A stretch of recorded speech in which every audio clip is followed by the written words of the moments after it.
The Great Pyramid is the oldest and largest standing structure in human history. To ponder that fact is to launch even the mildly curious in search of answers to many whats, whys, and whens. The history of pyramids, particularly the Great Pyramid, is a fascinating study.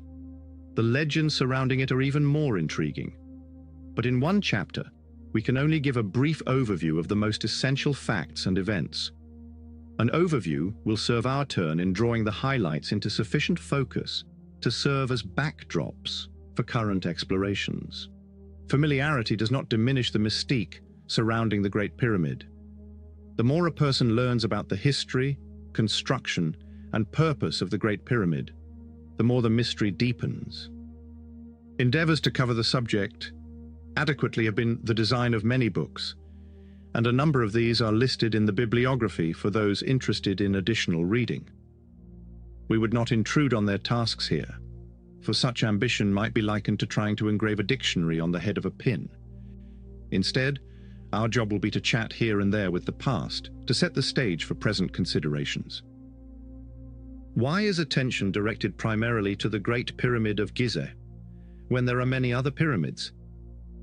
True, pyramids have been discovered in many parts of the world, including South America, China, the Himalayan mountains, Siberia, Mexico, Central America, Cambodia, France, England, and the United States, as well as the 30 major and numerous minor pyramids in Egypt. Why then is there so much interest in the Great Pyramid, also known as the Cheops Pyramid? Primarily because it is the largest and the most perfect mathematically and geometrically, and because of certain features missing in other pyramids. It is believed that the Great Pyramid represents the epitome of Egyptian knowledge, and that if secrets are to be uncovered, they will be found within or around its portal. Traditional scholarship places the Great Pyramid in the early period of pyramid building, in the 4th dynasty. 6 major pyramids allegedly preceded it, and 23 followed it, according to Egyptian scholar I.E.S. Edwards, author of The Pyramids of Egypt. Some students believe that the pyramids built before the Great Pyramid are indicative of a less sophisticated period, and those following represent either a deterioration or corruption of knowledge and craftsmanship. The Great Pyramid stands 10 miles west of Cairo, on the artificial 1-mile square plateau of the Giza Plain, overlooking the palm groves of the Nile Valley from a height of 130 feet. The Great Pyramid's base covers slightly more than 13 acres and is level with a fraction of an inch. More than 2,600,000 blocks of granite and limestone, weighing from 2 to 70 tons each, rise to its present height of over 450 feet. The perfectly hewn blocks, to within 1/100th of an inch, are so accurately put together that the joints are never more than 1/50th of an inch wide. It has been estimated that the pyramid contains more solid masonry than all the cathedrals, churches, and chapels built in England since the time of Christ. Standing with the Great Pyramid are 2 other pyramids, one slightly smaller and attributed to Cheops' successor, Khephren, and another pyramid, smaller still, attributed to Khephren successor, Mykerinos. These, along with 6 smaller pyramids, allegedly built for Cheops' wives and daughters, form what is known as the Gizeh complex. Initially, the Great Pyramid was covered with a mantle or veneer of polished limestone, making the sides smooth rather than stepped. Sometime after the early 13th century AD, a series of earthquakes demolished large parts of northern Egypt.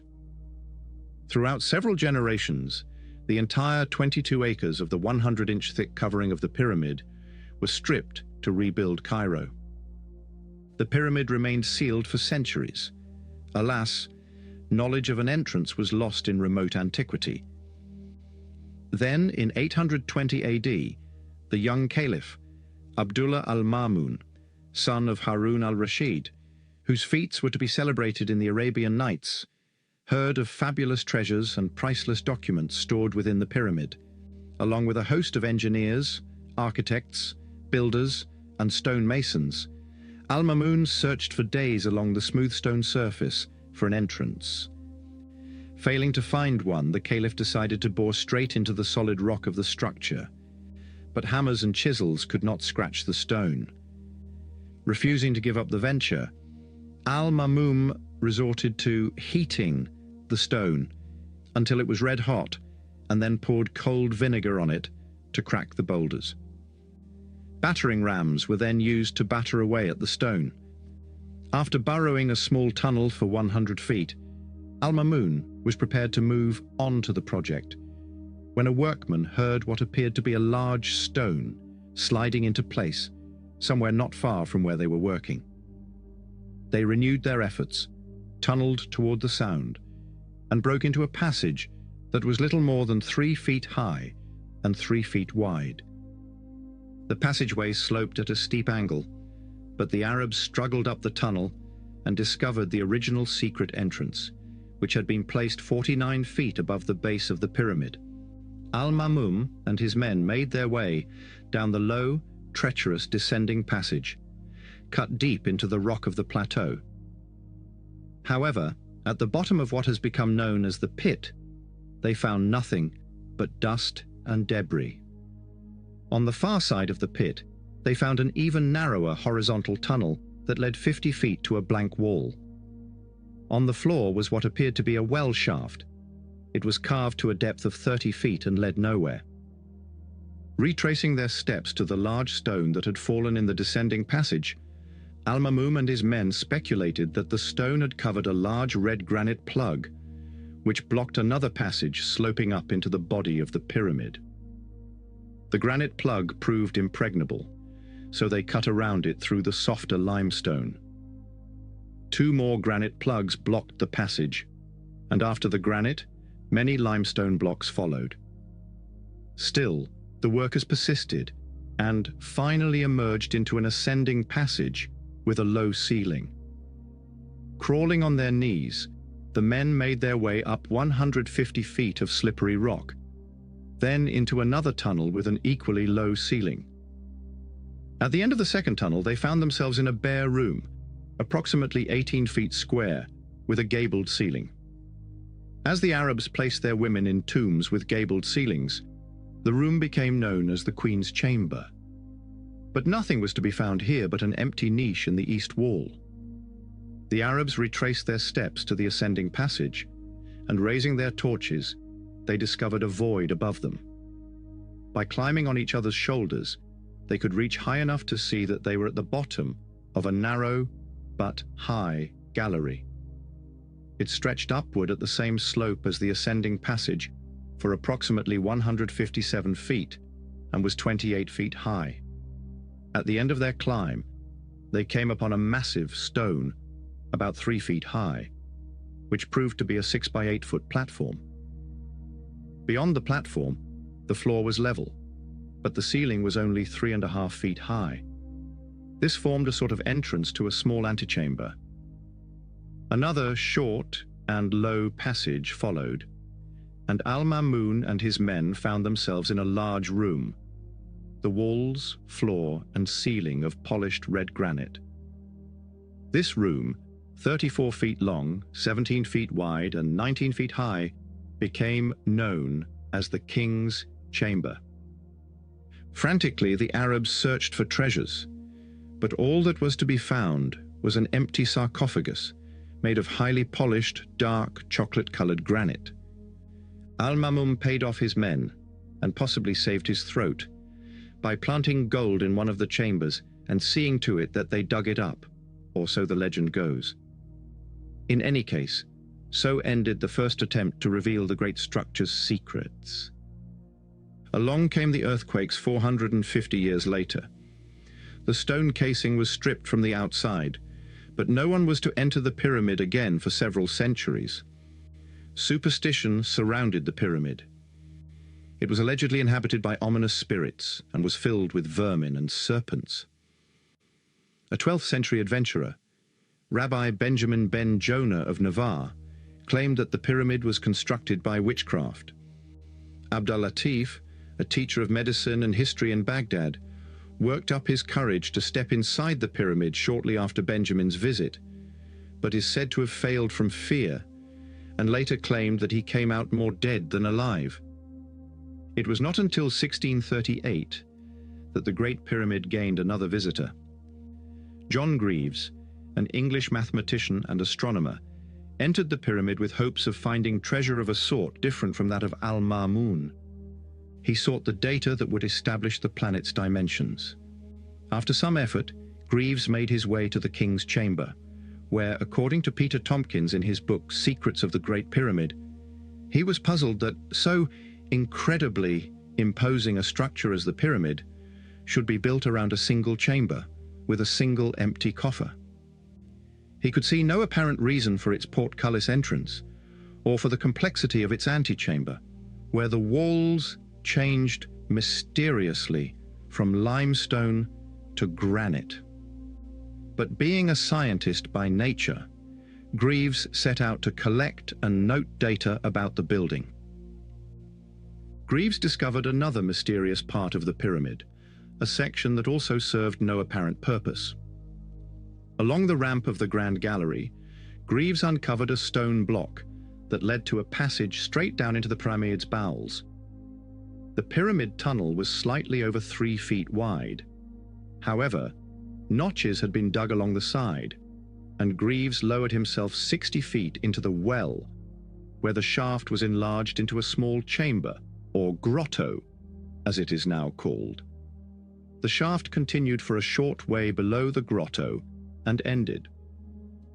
Greaves devoted the remainder of his stay to mathematics, carefully measuring everything within and outside the Pyramidavis's measurements of the Pyramided, the attention of Sir Isaac Newton, who subsequently wrote a paper entitled A Dissertation upon the Sacred Cubit of the Jews and the Cubits of Several Nations, in which, from the dimensions of the Great Pyramid, as taken by Mr. John Greaves, the ancient cubit of Memphis is determined.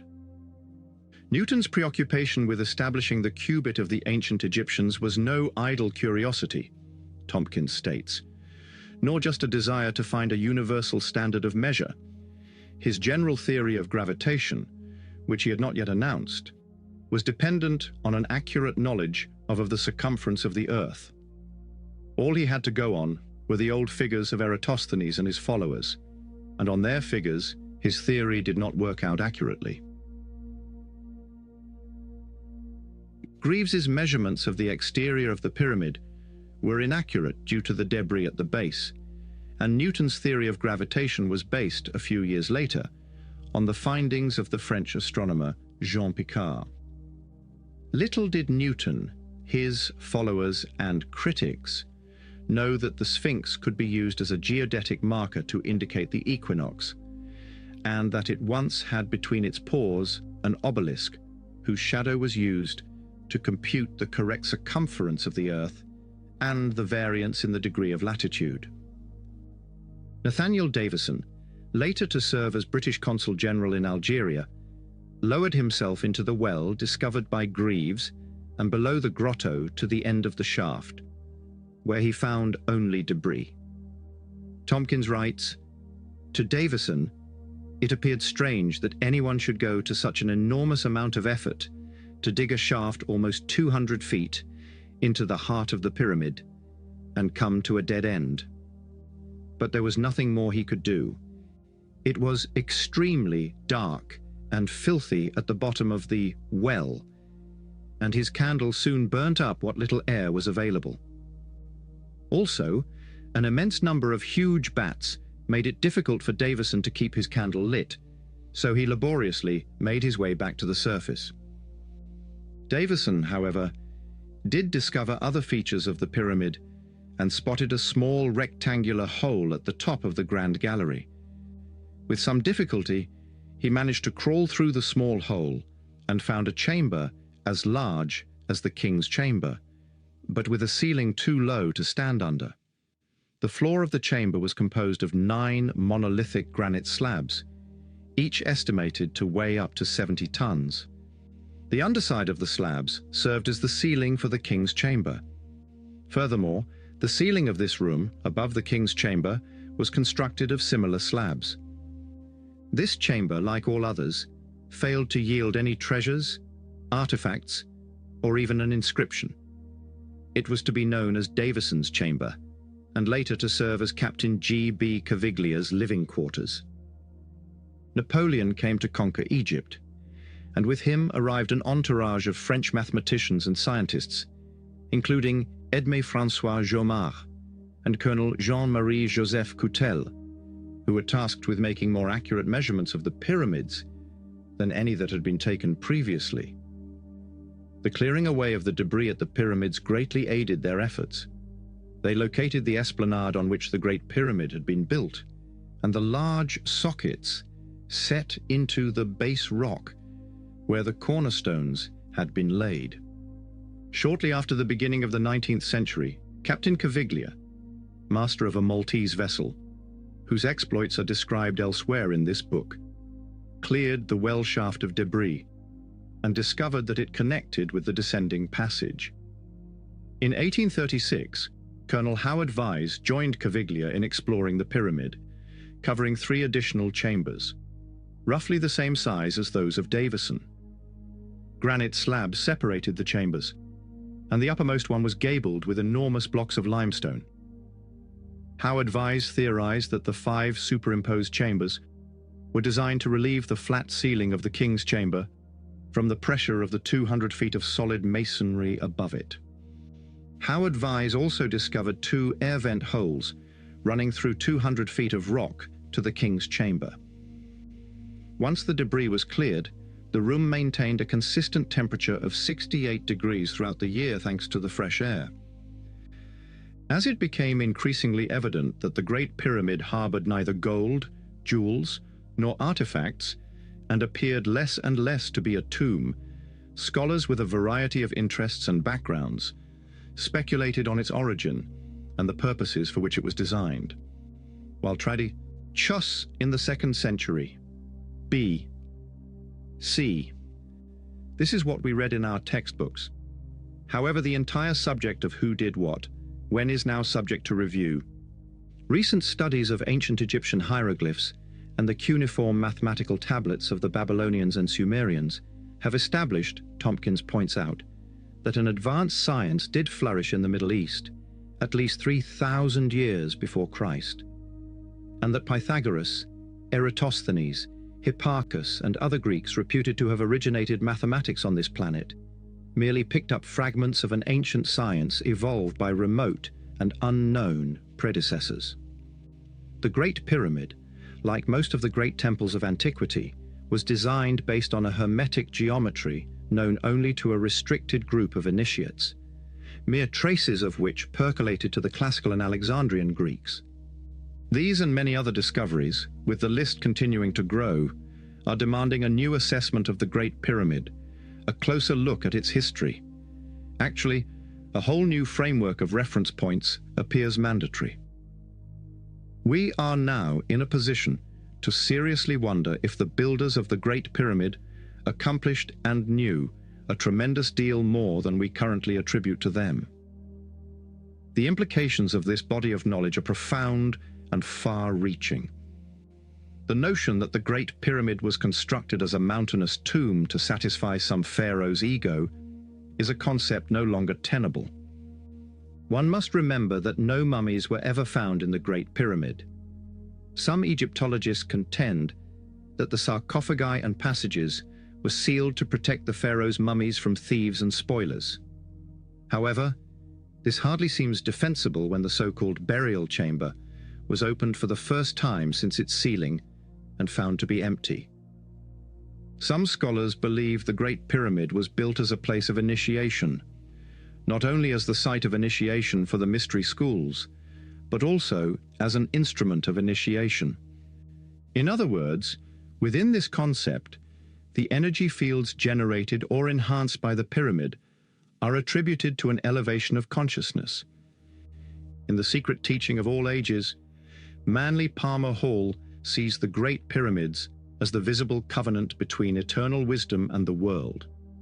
The angles represent silence, profundity, intelligence, and truth. The triangular sides are symbolic of the threefold spiritual power. The south side of the pyramid represents cold, the north side represents heat, the west side signifies darkness, and the east side signifies light. Hall considers the Great Pyramid to be the first temple of the mysteries, a repository of secret truths. Men entered the portals of the Great Pyramid and came out enlightened by antiquity. The drama of the second death was believed to have been enacted within the king's chamber, where the candidate for initiation was symbolically crucified and placed in the sarcophagus. The initiate would then experience the transition from the physical world to the transcendental levels of nature. At one point during the ritual, the sarcophagus was supposedly struck, producing an unusual tone. In the chapter, The Voice of the Pyramid, we discuss experiments with sound, examining its effects on material objects, plant growth, its use in therapy, and its ancient and modern applications as a tool for influencing states of consciousness. With the completion of the secret rites, the initiate was allegedly reborn, had experienced the second birth, and had become a dweller of two worlds. He was then enlightened and possessed knowledge of the world. According to yoga philosophy, the human possesses three levels of perception or experience: the physical, the psychic, and the noetic or spiritual. As the evolutionary processes unfold in humans, they respond to themselves and the world through not only their physical senses, but also through psychic perceptors. This is made possible by activating the chakras, or vortices of energy, within the etheric or electromagnetic envelope of the body. The heightened activity of the chakras or centers enables the individual to respond not only to physical stimuli, but also to psychological phenomena. Growing awareness and a heightened level of functioning eventually lead to the simultaneous activation of all the chakras, a flow of energy throughout the body, and the elevation of consciousness to its highest level, or spiritual awakening. This state is viewed as enlightenment, brought about by the higher tuning of man's psychophysiological mechanisms and the expanding use of energy resources. With the activation of all 7 chakras, the subject radiates a greater amount of light or halo. Energy flows up through the centers from its seat at the base of the spine, and awareness becomes focused in the higher centers through an interaction between the pituitary gland and the pineal body in the brain. The flow of pranic energy through the centers is viewed by yoga philosophy as the arousal of the serpent power, the rising of the kundalini, or the baptism by fire. Spiritual awakening can be brought about by several methods, according to this system, although none act in isolation or entirely apart from the other methods. 1. Through the natural unfoldment of higher and higher levels of functioning, brought about through the evolutionary processes, and which can be retarded or quickened by the acts of the individual. 2. Through the special assistance of a guru or teacher who is himself in control of this energy and can thereby direct it in such a fashion that it works upon the subject. And 3. Through the use of special exercises, disciplines and techniques designed to activate the chakras and raise the kundalini power. We are entertaining the hypothesis that the Great Pyramid was designed to serve as a device for activating higher energy levels and elevating consciousness. Our experiences, as well as those of others, with psychic abilities increasing as a result of time spent within pyramids, suggest that this is one of the design plans of the builders of the Great Pyramid. This subject is given additional attention in the chapter on altered states of consciousness. Although the Arabs had long contended that the Great Pyramid was constructed as an astronomical observatory, it was not until the turn of the century that a reasonable solution was proposed for how the polished sides and interior passages were used for observations. British astronomer Richard Anthony Proctor came across an old Roman document suggesting that the Great Pyramid would have served well as an observatory, if it had been constructed to the level of the Grand Gallery. This would have provided a large square platform where the ancient astronomers could have recorded the movements of the stars. They would have needed a true meridian across the heavenly vault to detect the moment when the stars, sun, and moon transited this meridian. Proctor reasoned that the builders first constructed a massive graduated slot aligned on the meridian. From various levels along this slot, they could observe the movement of the stars and their several transits. In his book, The Great Pyramid, Observatory, Tomb, and Temple, Proctor describes how the architects would have proceeded to build such an observatory. To obtain an actual north-south axis for their terrestrial meridian, they would have used the tops of a couple of pillars to focus on whatever star was nearest to the celestial North Pole and find the top and bottom of its circular path. A line through the 2 points, easily measured with a plumb line, would be true north. Once the ancient architects transferred a true meridian from the sky to the ground, they could have consolidated the line by digging into a descending passage through the rock, using their chosen star to guide the tunnel downward at exactly the angles of its rays. This tunnel, Proctor reasoned, would have provided perfect stability to the directional line, and the longer the passage, the more accurate its orientation. Proctor's theory explains the perfect straightness of the walls of the descending passage. With the length of the descending passage and its angle of descent measured, the architects could have used elementary trigonometry to locate a central point immediately above the end of the descending passage as a center for building the pyramiding a central point and a true meridian. The builders could have laid the socket holes for a square base and begun laying the stone courses on a level platform. Proctor believed that the architects could have obtained actual levels by using water troughs in conjunction with the light rays from the star. The tunnel could have been continued up through the lower tiers of stone to maintain a precise direction for the lower tiers until the tunnel reached the exterior of the pyramid. Continue the accurate laying of the remaining tiers. Proctor reasoned that the builders created an ascending passage at precisely the same reflecting angle, 26 degrees and 17 minutes, as the descending passage. They filled the descending passage with water, thereby reflecting the polar star up the ascending passage, keeping the passage truly aligned and the pyramid level. Proctor notes that, for the descending passage to hold water, the masonry would have to be made of hard rock and carefully joined. Interestingly enough, the stones at this particular point are much more complex than the rest of the passage and more finely joined. However, the ascending passage suddenly transitions to an overlapping gallery, measuring 28 feet in width. It serves no apparent role as an orientation for the construction of the stone courses. Still, it must have served some significant purpose, Proctor reasoned, given the outstanding architectural design and the careful construction. Proctor decided that if an ancient astronomer wished for a large observation slot exactly bisected by a meridian through the North Pole to observe the transit of the heavenly bodies, he would have requested of an architect an extremely high slit with vertical walls, a gallery whose aperture, using the reflection of the polar star, would be designed to be bisected by a true meridian. Peering through such a slot, the observer could watch the passage of the panoply of the zodiac and note the transit of each star across a perfect meridian. This is precisely what today's astronomer does when he sets his transit circle to the vertical meridians. Proctor hypothesizes that someone in the Queen's chamber could keep time by using an hourglass or water clock in coordination with other observers in the Grand Gallery, and signal either the beginning or the end of the transit across the gallery's field of view.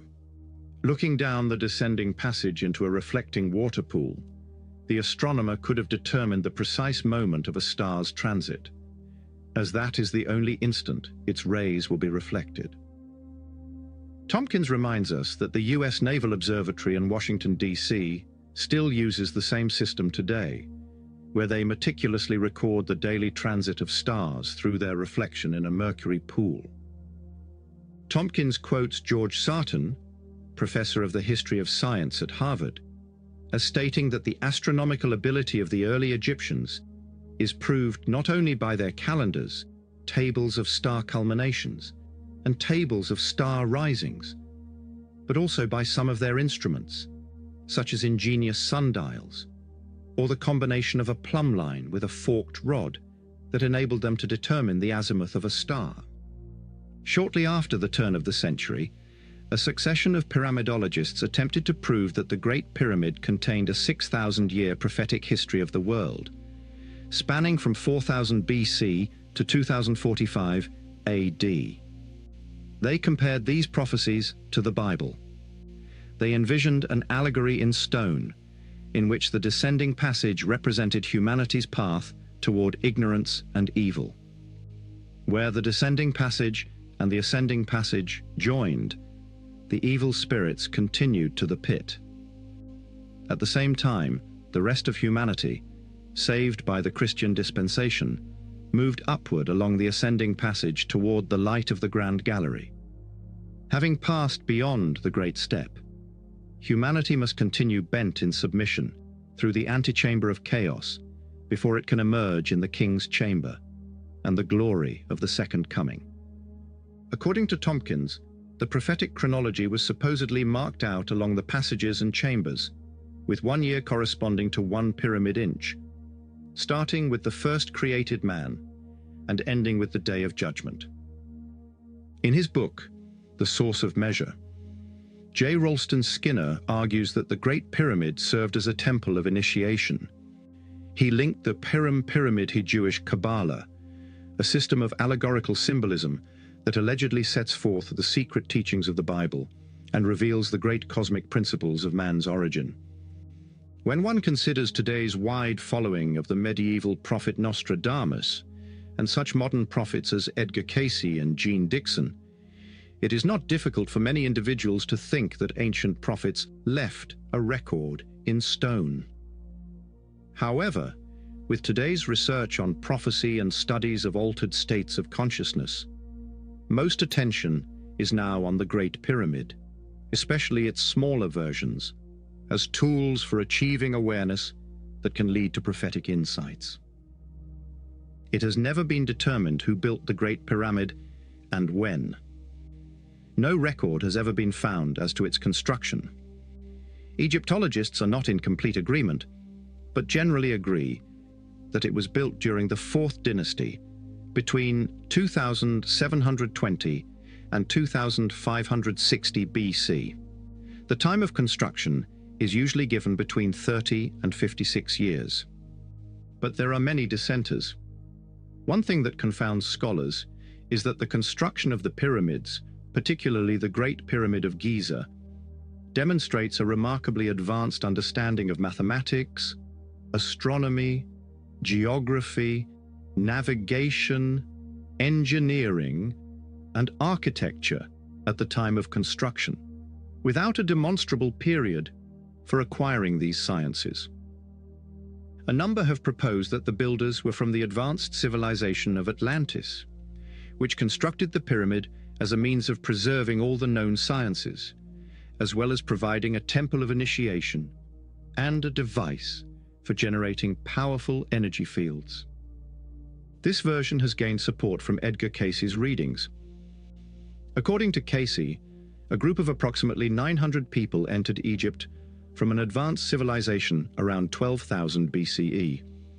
With them was a young priest, Ra-Ta, who was a channel for the creative forces. Why had they chosen Egypt? Reading 281-42 states, this had been determined by that leader or teacher, not physical leader, but spiritual interpreter or guide, as the center of the universal activities of nature, as well as the spiritual forces, and where there might be the least disturbance by the convulsive movements which came about in the earth through the destruction of Lemuria, Atlantis, and, in later periods, the flood.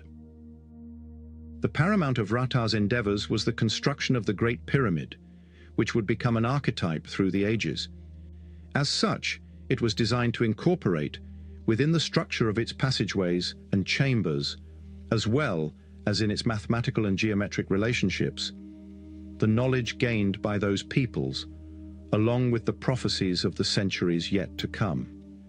This monumental structure also served, according to KC, reading 5748-5, as a temple of initiation of that sometimes referred to as the White Brotherhood, and was built by means other than pure physical labor, for the Atlanteans assisted in the construction. How was the Great Pyramid built? By the use of those forces in nature that make for iron to swim, stone floats in the air in the same manner. 5748-6. Scholars like Piazzi Smythe and Joseph A. Seiss held the belief that divine revelation enabled the construction of the Great Pyramid. Erich von Däniken et al. Proposed that the Great Pyramid, along with several other ancient structures, was designed by extraterrestrial intelligences who visited this planet many thousands of years ago. Recent Russian authors postulate that the builders came from Indonesia approximately 10 to 12,000 years ago, following a natural catastrophe that destroyed their advanced civilization. The Russians claim to have found several objects that support this theory, including astronomical maps and crystal lenses of such a nature that they can only be ground by an electrical process. George Ivanovich Gurdjieff recounts in meetings with remarkable men that he once acquired a map of pre-sand Egypt, complete with pyramids and the Sphinx.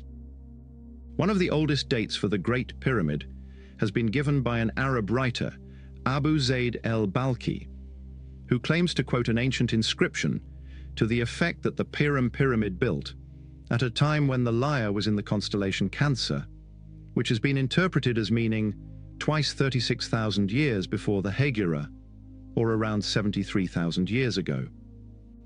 This vintage corresponds to some carbon-14 readings on the structure, which dated around 71,000 BC, except that there is now some questioning regarding the reliability of carbon-14 in measuring age.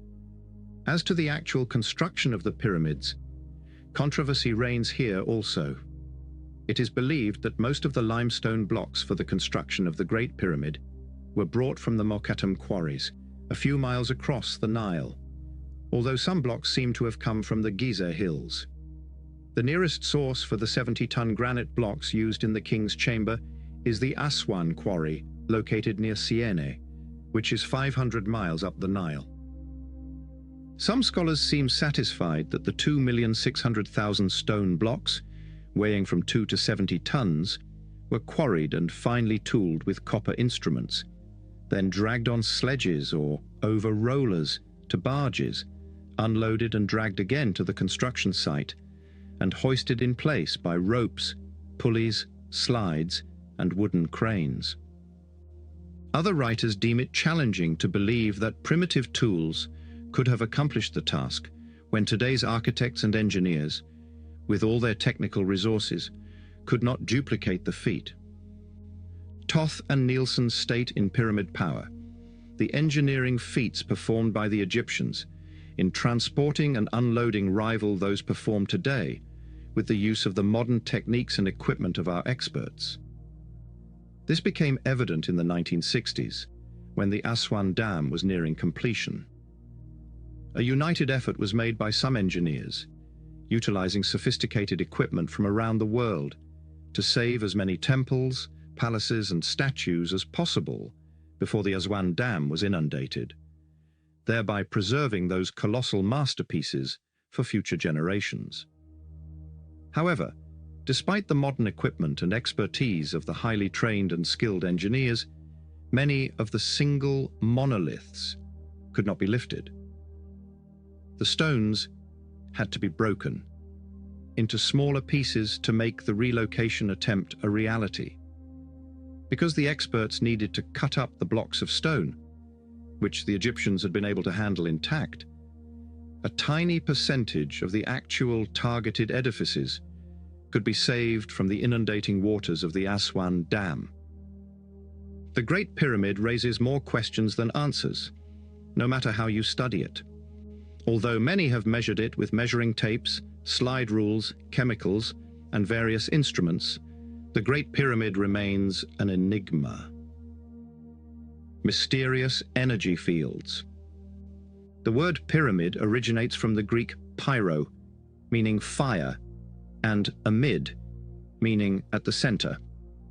Fire was one of the four properties of the universe in ancient cosmology, the others being earth, water, and air.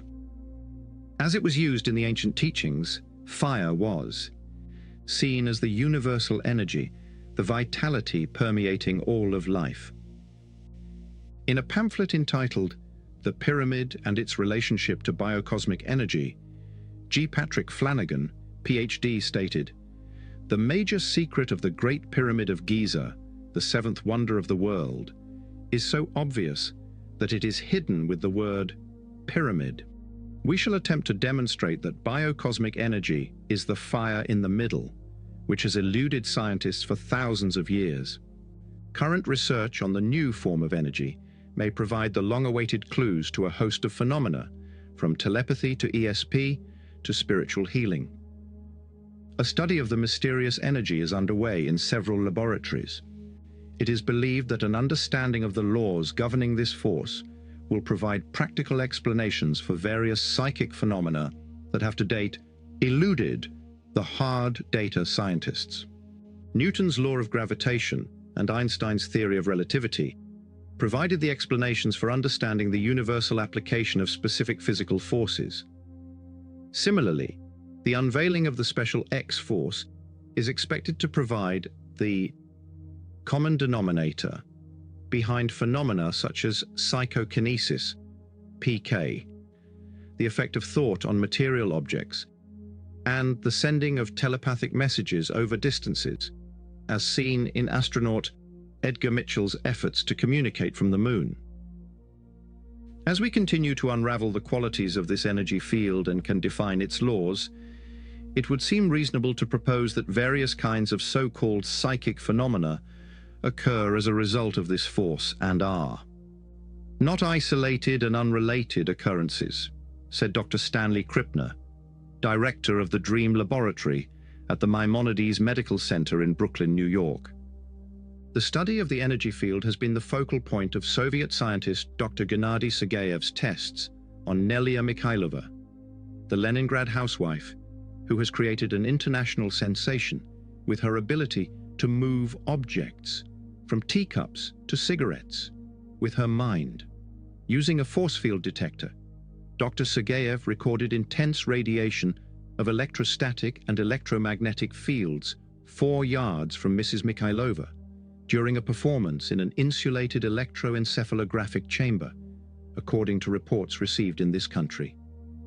Similar equipment has been used to measure and confirm Uri Geller's remarkable PK power.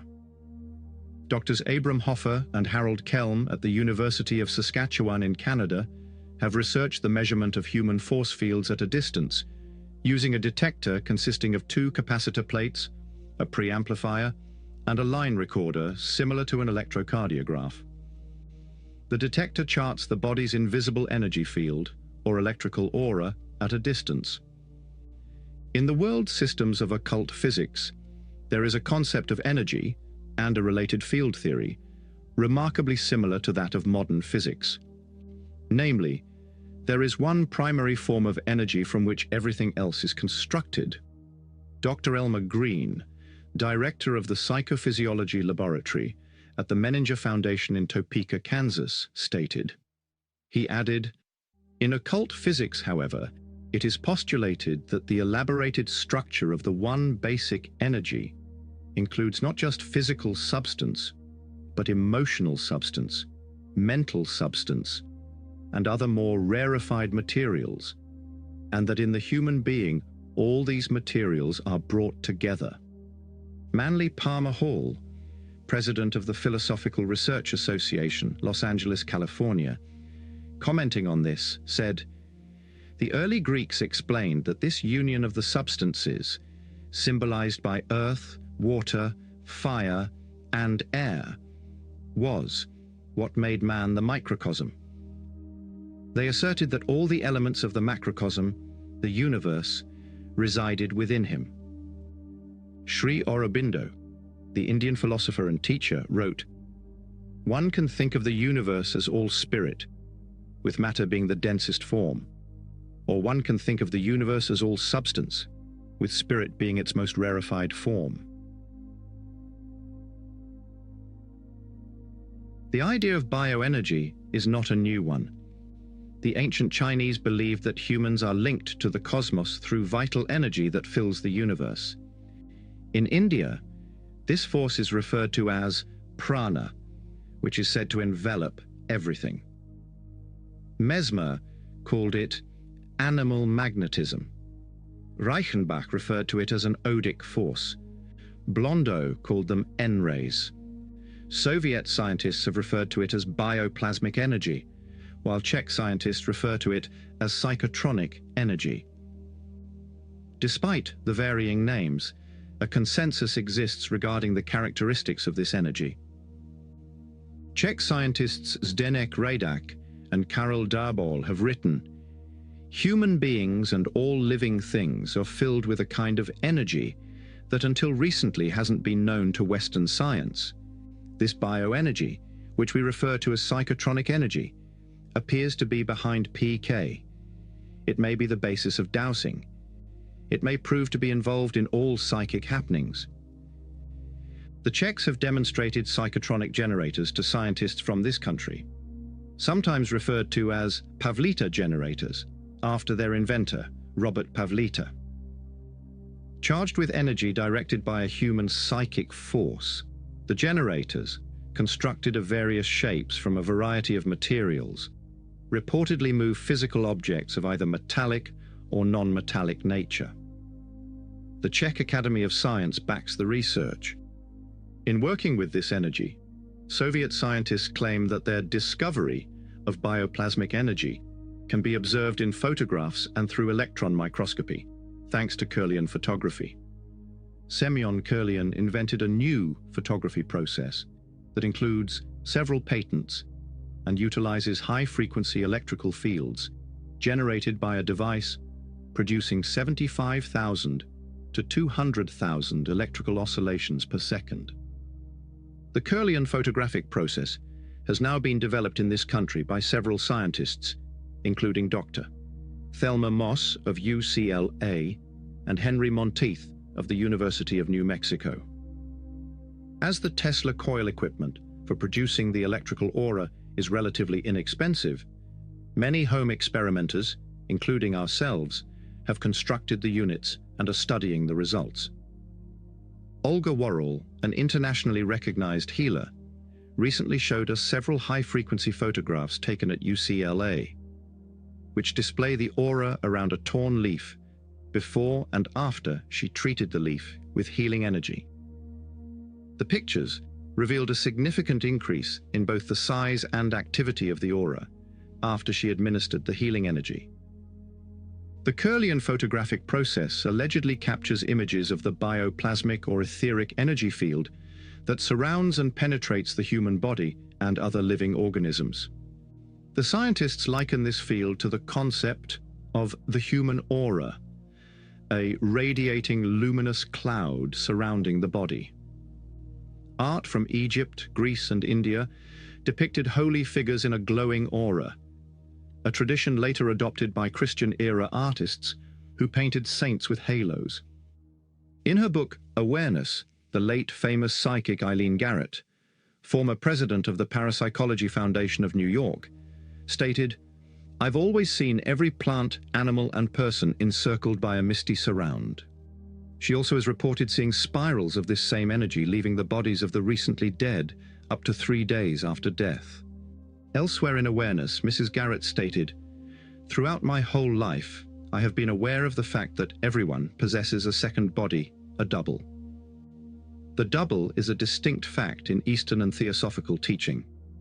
As such, it is said to be an energy body, a magnetic area associated with the physical human corpus, an area in which the immaterial forces of the cosmos, the solar system, the planet, and one's more immediate environment are normally transformed in the life and belief of the individual. She adds, "The double is the medium of telepathic and clairvoyant projection." Dr. Wilder Penfield of McGill University in Montreal, Canada, has done several operations in which large segments of patients' brains have been removed. Dr. Penfield stated that the mind continued as before. He ventured, "Perhaps we will always be forced to visualize a spiritual element, a spiritual essence that is capable of controlling the mechanism." Swami H. Rama, during his recent visit to the Millennia Foundation, said, "The energy body, sometimes referred to as the astral body, can be used by a trained yogi for traveling by the consciousness, apart from the physical body. At death, the individual leaves his flesh body and continues his life in the energy body." In all of his mind over matter experiments, Swami Rama referred to his ability to control his body and mind, and to exhibit psychic insights as being in tune with pranic energy. The projection of the energy body is currently under study by Dr. Charles Tart at the University of California, Davis, and by Harold Sherman, director of the ESP Research Associates Foundation in Arkansas. This is also the subject of a book issued by Doubleday, entitled Journeys Out of the Body, authored by Robert A. Monroe, a businessman from Charlottesville, Virginia.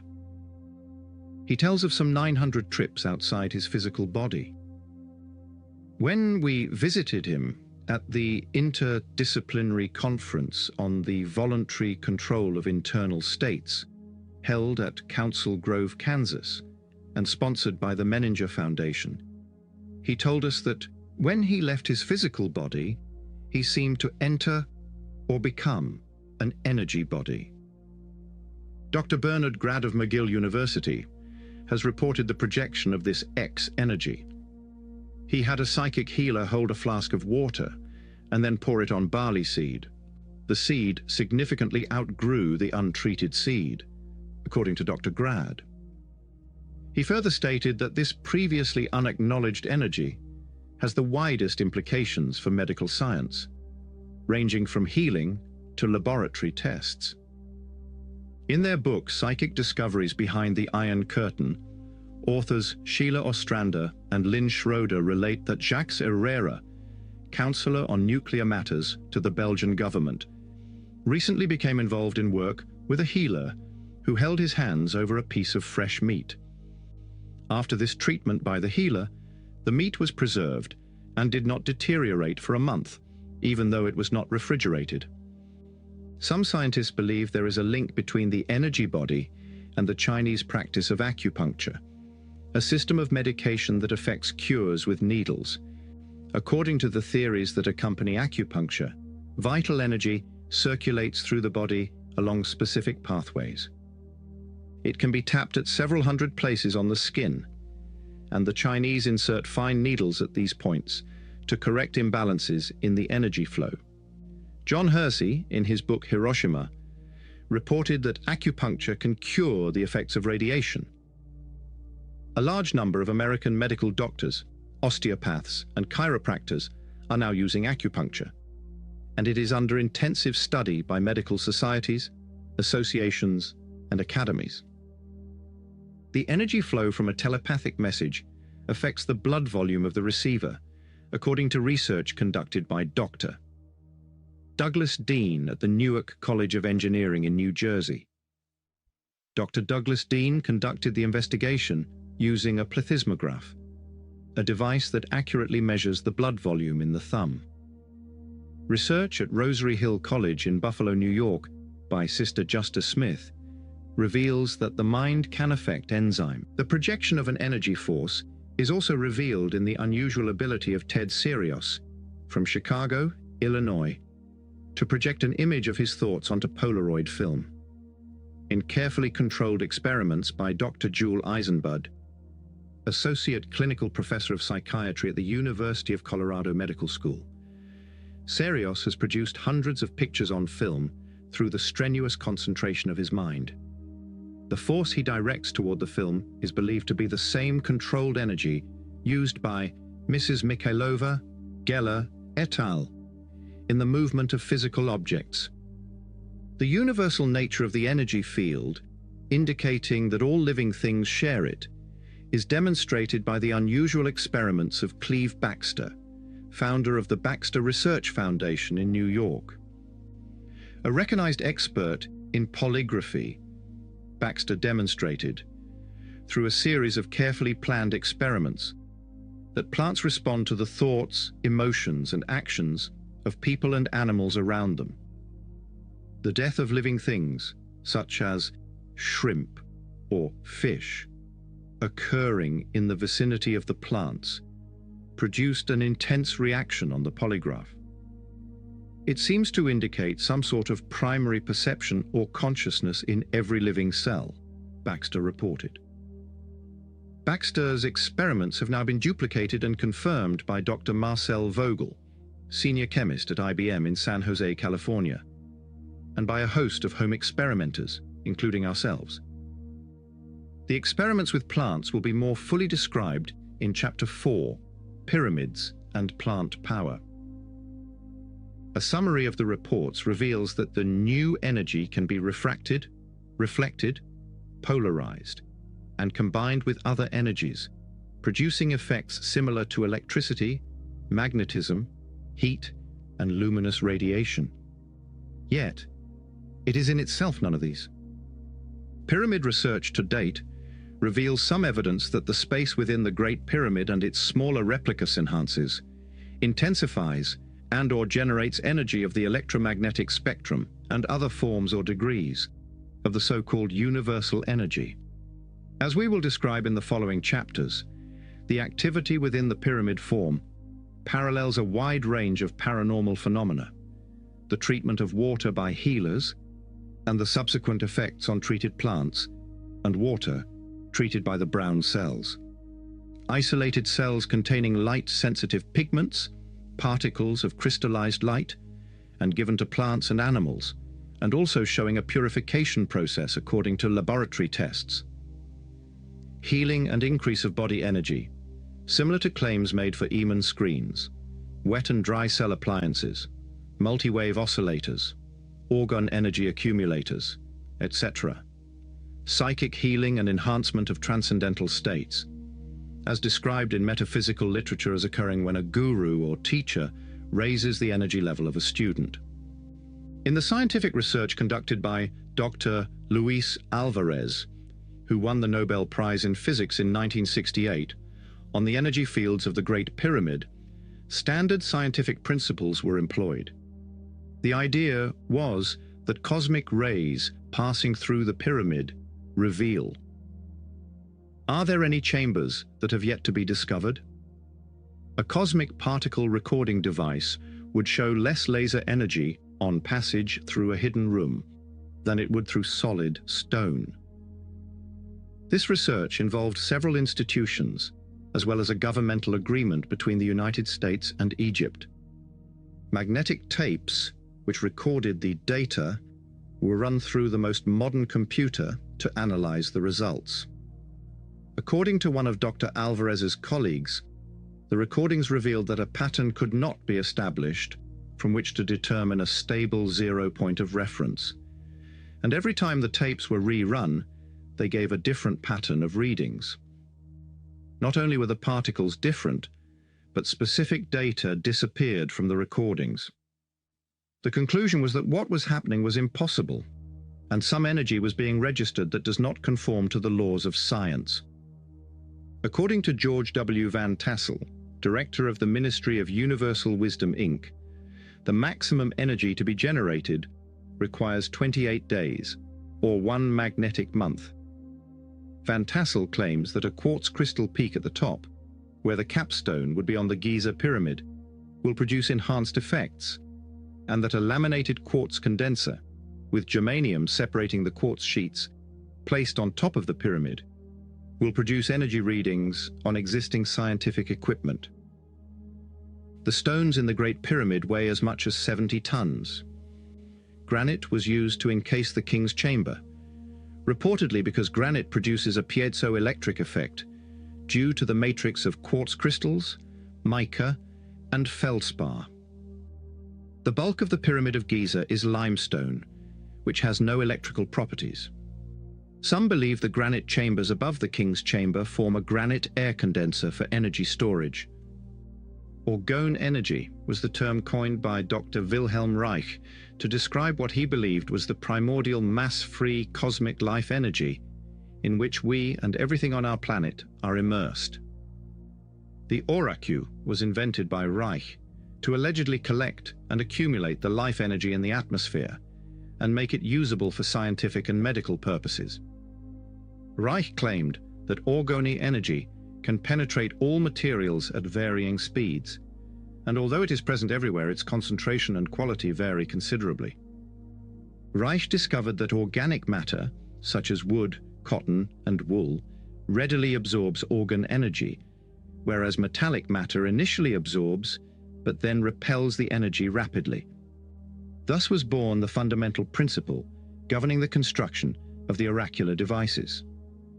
The basic oracular is a simple six-sided box, all walls of which are constructed in the same manner.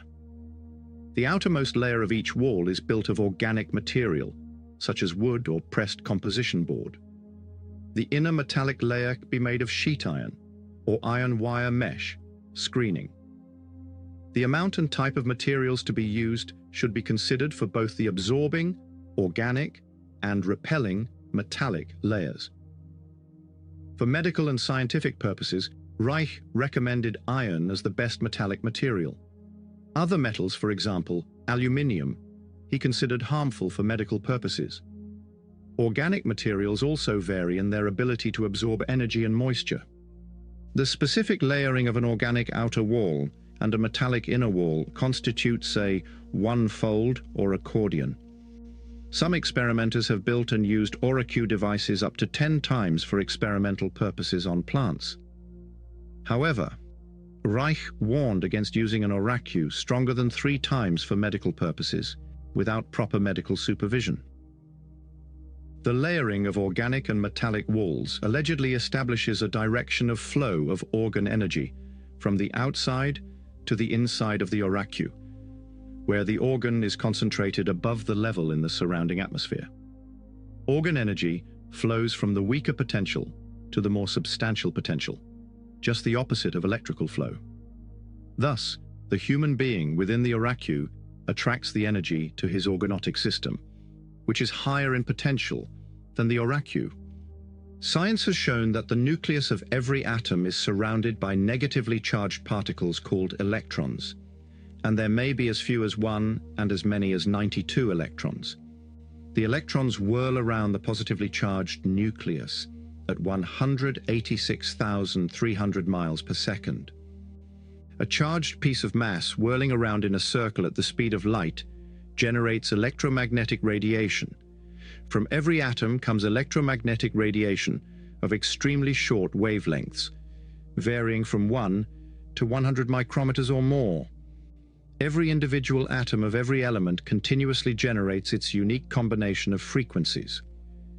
An excellent statement of the theory is made in Sir William Ramsay's Physical Chemistry. The radiation field itself is produced in the following manner. An electromagnetic wave or disturbance originates from a vibrating electrically polar unit, which is an atomic or molecular system characterized by a specific separation of unlike electrical charges, and whose vibration involves a periodic fluctuation of its electric dipole moment. The frequency of the radiation emitted is identical to that of the oscillator itself. The phase, intensity, and state of polarization are those of the oscillator. Suppose, on the other hand, an electrically polar unit is placed in a radiation field whose frequency approximates the natural frequency of the polar unit's vibration. In that case, the latter will be induced to vibrate in sympathy with the electric vector of the field, and energy will be continuously absorbed from the field. Dr. Robert A. Millikan, former president of the California Institute of Technology and Nobel Prize winner in physics for his work on weighing the electron, speaking before a joint meeting of the technical societies in Kansas City, Missouri, made the following statement. Someday we will observe that each of the elements of material matter vibrates at a frequency, each different from the other. Dr. I. Rabi of Columbia University won the American Association for the Advancement of Science Prize for his work on nuclear resonance. From the Science newsletter of January 6, 1940, we find him stating, "Atoms can act like little radio transmitters broadcasting on ultra-short waves." In an interview with the Associated Press on December 30, 1939, Dr. Rabi said, "Man himself, as well as all kinds of supposedly inert matter, constantly emits rays. Every atom and every molecule in nature is a continuous radio broadcasting station. Those who believe in telepathy, second sight, and clairvoyance have today in an announcement the first scientific proof of the existence of invisible rays that travel from one person to another." Dr. Flanagan, in the pamphlet mentioned earlier, stated, "The Pyramid of Giza generates millimicrowave or nanowave radiation by the simple fact that you have 5 corners. We have the 4 base corners and the apex. These corners, in effect, function as a type of nanowave radiator. The radiation emitted by the molecules or atoms of matter within the pyramidines at the corners' angles to form a beam that bisects these angles and directs this radiation towards the center of the pyramid." Flanagan added, "These energies all combine in the center, or King's chamber area, of the pyramid molecules or atoms in this area absorb these energies by resonance. As the energy increases, the electron orbits start to expand. As more energy is absorbed, more expansion occurs. There would be a point at which, if too much energy were absorbed, the atoms would disintegrate and the electrons would fly off. But the energy required would be far more than the pyramidal concentrate could provide. As the energy increases, there is an increase in circulation, and ultimately, we have a highly saturated energy atmosphere in the wavebands around 10 nanometers. These energies also radiate outward from the corners of the pyramid. The energy, known and unknown, is the matrix of all living things, linking humans with one another and humans to the cosmos. Whether the ancient builders of the Great Pyramid understood the nature of this energy and how to utilize it remains to be proven.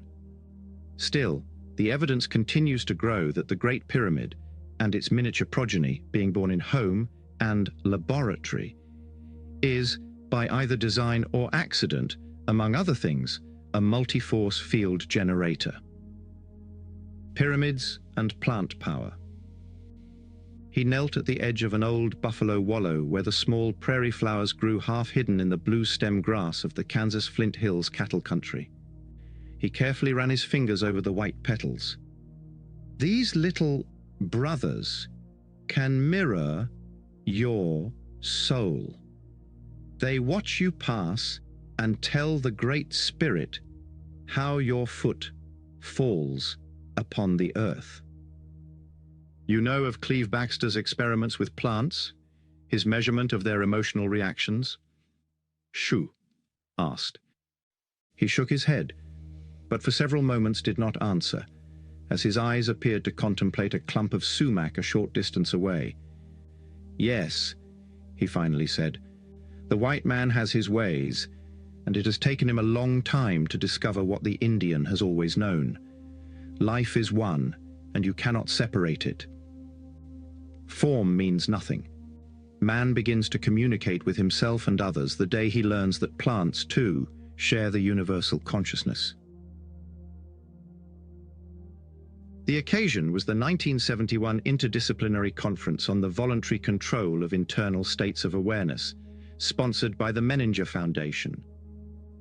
Several of us had taken a break from the sessions to follow rolling.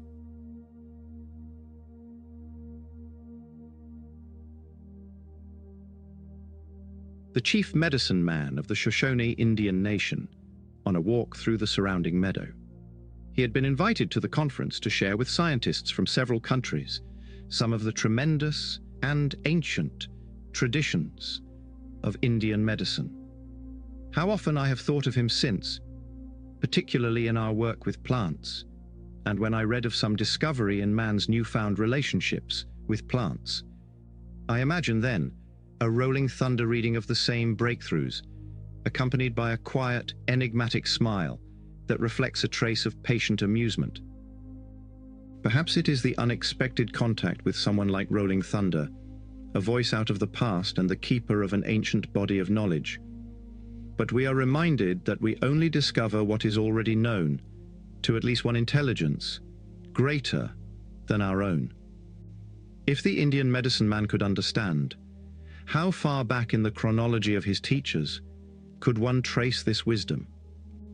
These thoughts have a way of creeping in, particularly when we search for insights within a structure that has long been known to man. Watching our plants perform what we thought was a new ritual within their pyramid confines, we struggled to read in these movements the clues to the ancient knowledge of energy fields. Considerable evidence is now pointing to plants as one of the keys. Few occurrences in the scientific arenas of recent years have created greater excitement, awe, and an elevation of consciousness than have the experiments with plants. Our examinations of plants growing in pyramids offered some thought-provoking phenomena. However, a seemingly innocent piece of research on the morning of February 2nd, 1966, revolutionized our understanding of life forms. On that day, Cleve Baxter, a polygraph expert and former interrogation expert with the CIA, discovered that plants demonstrate an emotional response similar to that in humans. Endeavoring to measure the rate at which water rose from the root to the leaf in a plant, Baxter attached the electrodes of a modified polygraph to the leaves of a Dracaena houseplant. The polygraph, also known as a lie detector, measures changes in a person's breathing, blood pressure, pulse activity, and perspiration in response to emotional stimuli. The change in perspiration is known as the galvanic skin response, or psychogalvanic reflex, BPGR. A pen on the polygraph's strip chart reveals the results by drawing lines on paper based on the subject's electrical activity. Baxter reasoned that when water entered the plant's leaf, the resistance would decrease and the tracing would increase. The opposite occurred. A study of the chart revealed a tracing typical of a human in an emotionally aroused state. How can a plant have emotional responses? Intrigued, Baxter decided to test the threat to well-being principle by burning the plant's leaf with a match. At that moment, he considered lighting the game. But a dramatic change occurred in the PGR tracing. The pen danced on the strip chart, even though he was several feet from the plant and hadn't lit the game. Following up on the threat to well-being approach, Baxter dropped some brine shrimp, imagined, into boiling water. Once again, the plant showed enormous agitation. He wondered if cells can broadcast a distress signal to other living cells. A carefully planned scientific approach was called for. Baxter determined that he could eliminate the possibility of human error by automating his experiments. He constructed machinery that was programmed to kill the shrimp on a random basis, with the timing precisely recorded by the machines. No human remained on the premises. Expert scientists concurred that the system was impervious to faults.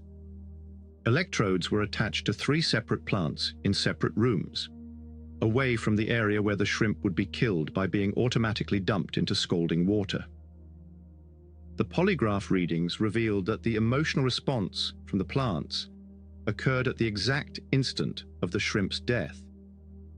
This experiment has been repeated many times by Baxter and others, all using sophisticated randomizers, programmers, and mechanized devices.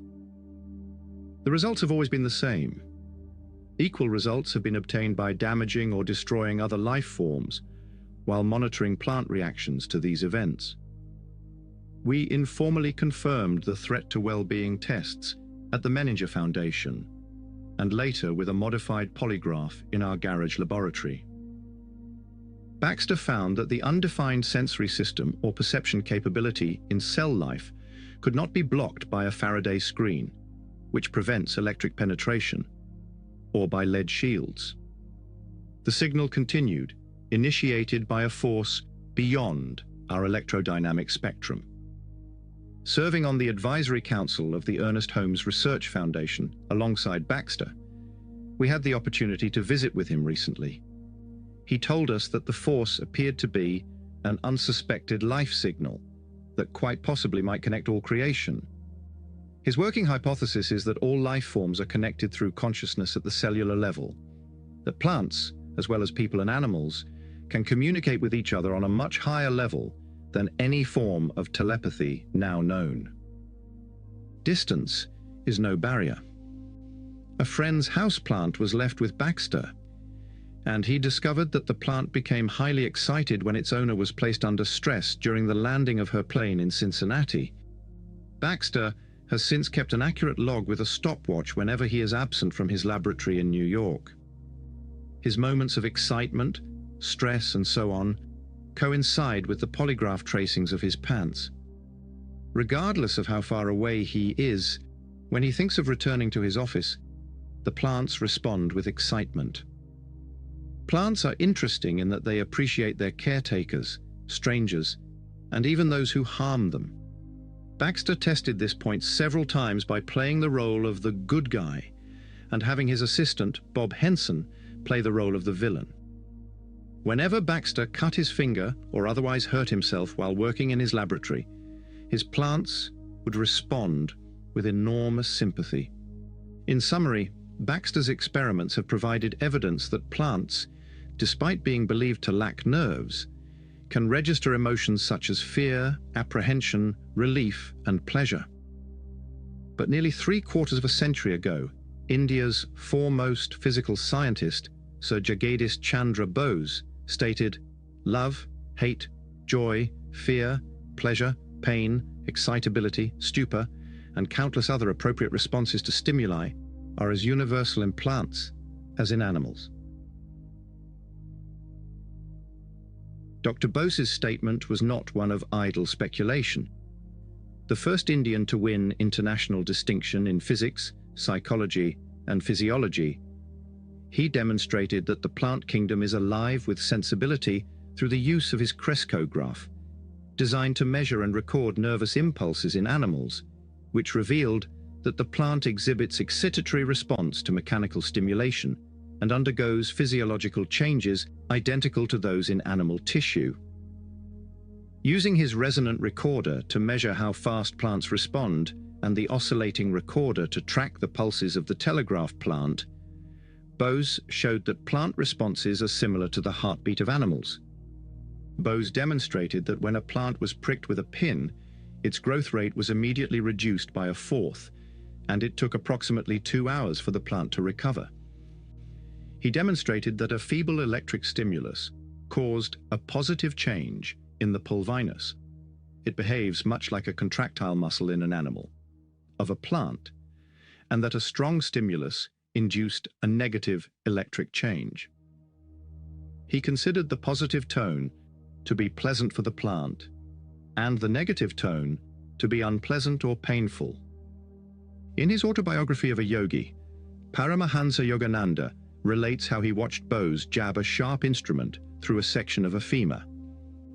Looking at the fern shadow on the crescograph's screen, which could magnify impulses 10 million times, he saw the fern tremble spasmodically at the instant of injury. Then he saw it die, trembling violently as Bose sliced through the stem. According to Yogananda, the death contraction in the plant appeared to be similar in every respect to the death contraction in the animal. Bose's resonant cardiograph measured infinitesimal pulsations in plants, animals, and humans at the rate of 1/100th part of a second. According to Patrick Geddes, a professor of botany who wrote The Life and Work of Sir Jagadish C. Bose, Dr. Bose developed the cardiograph in the hope that the instrument would lead to vivisection on plants rather than animals. Numerous studies have demonstrated the beneficial effects of prayer on plants. Perhaps the most comprehensive research in this area has been conducted by Reverend Franklin Loehr, who founded the Religious Research Foundation of America for this purpose. His 3-year experiment, in which 150 persons did over 700 unit experiments and made more than 100,000 measurements, demonstrated that prayer can affect the health and growth of plants. His results were published in the bestseller, The Power of Prayer on Plants. Having read about the Loehr experiments, Dr. Robert Miller, an Atlanta chemical engineer and former professor at the Georgia Institute of Technology, determined to examine the power of long-distance prayer on plants. He used a rotary electromechanical transducer and a strip chart recorder to measure plant growth. Doctors Ambrose and Olga Worrell, well-known healers, were asked to pray for the plants from their home in Baltimore, some 600 miles away. During the 11 hours, the plants grew at a rate of 52.5 millimeters per hour, over 800% of the normal rate. Dr. Bernard Grad, a biochemist and professor of psychiatry at McGill University in Montreal, has gained international recognition for his experiments on the effects of laying on the hands, particularly the telekinetic effect on plant growth. Having found a highly skilled healer in the person of Oscar Estebany, a former colonel in the Hungarian army, Grad spent 7 years investigating the nature of Estebany's power. Experiments included having the healer hold seeds in his hands for several minutes before planting and holding a container of water that was then poured on experimental groups of seeds. In each case, the treated seeds had a higher rate of germination and outgrew the untreated seeds. These experiments seem to support the adage of the green thumb, suggesting that some people have a natural ability to grow plants. Luther Burbank stated a half-century ago, "One person will plant a flower, attend to it carefully, and it will wither. But under identical physical care, a second person may develop the same flower into a healthy, thriving plant. The secret is love." The question immediately becomes how a plant can respond to love unless it can feel. Does the expression of love or caring generate some yet unknown energy force to which the plant responds?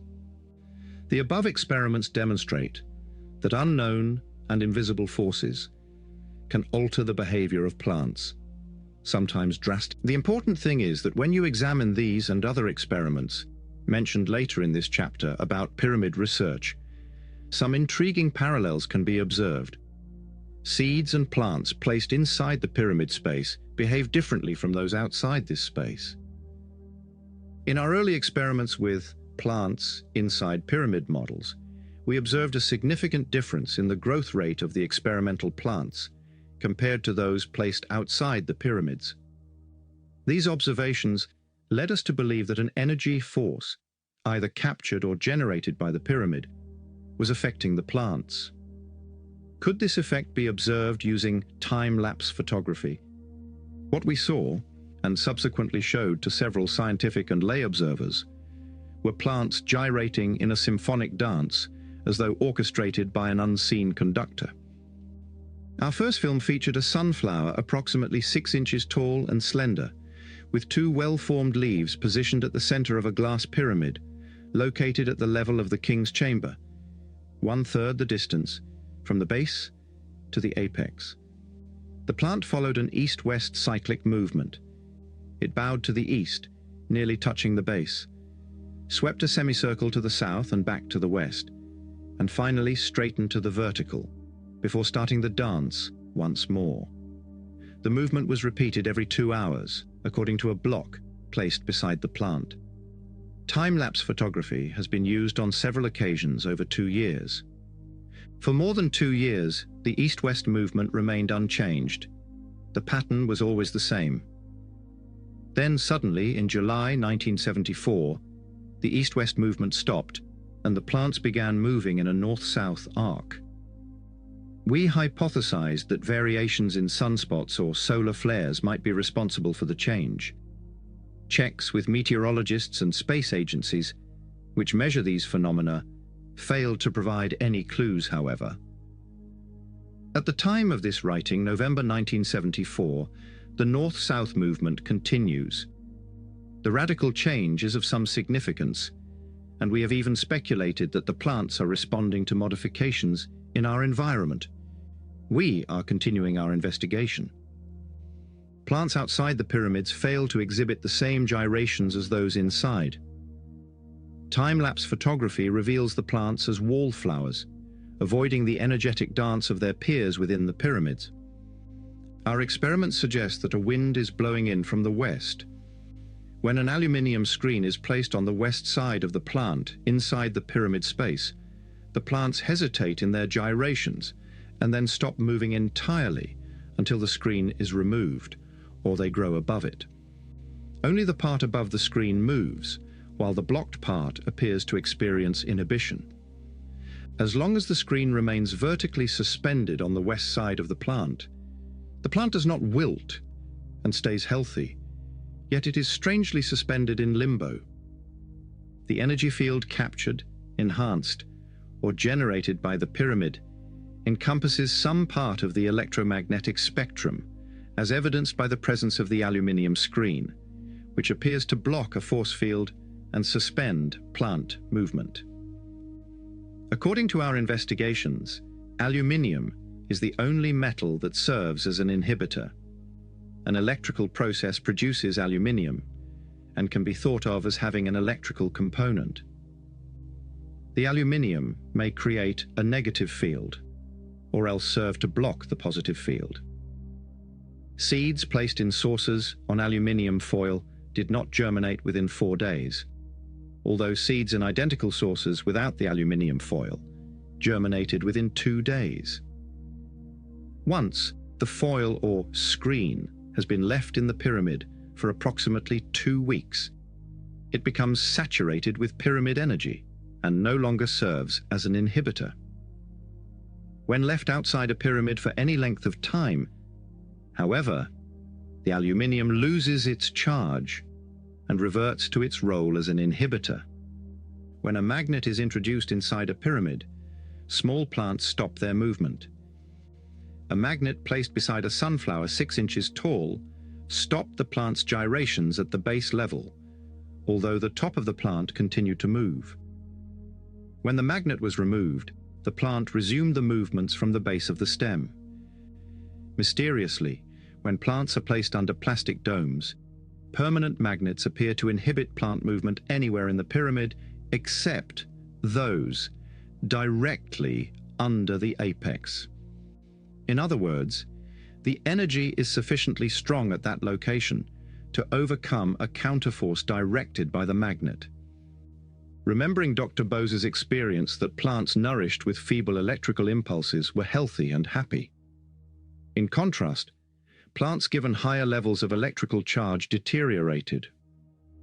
The aluminium screens and magnets tend to generate an overdose of electrical charges within the pyramid space, which is already charged by its field activity. It would seem that excess leads to abuse, as experiments with magnets placed near plants not contained in pyramid space show an increase in plant growth. Additionally, it is worth noting that in the case of electrotherapy, recipients are advised that low doses of electricity can be beneficial. Still, high doses can be detrimental to their health.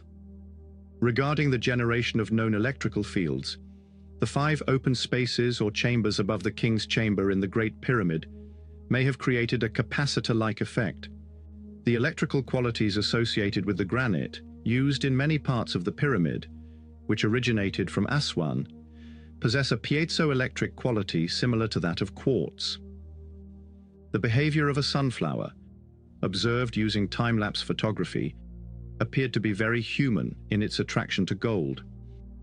A roll of 22-carat gold foil was placed inside the pyramid, and the plant reached far over to curl around the foil.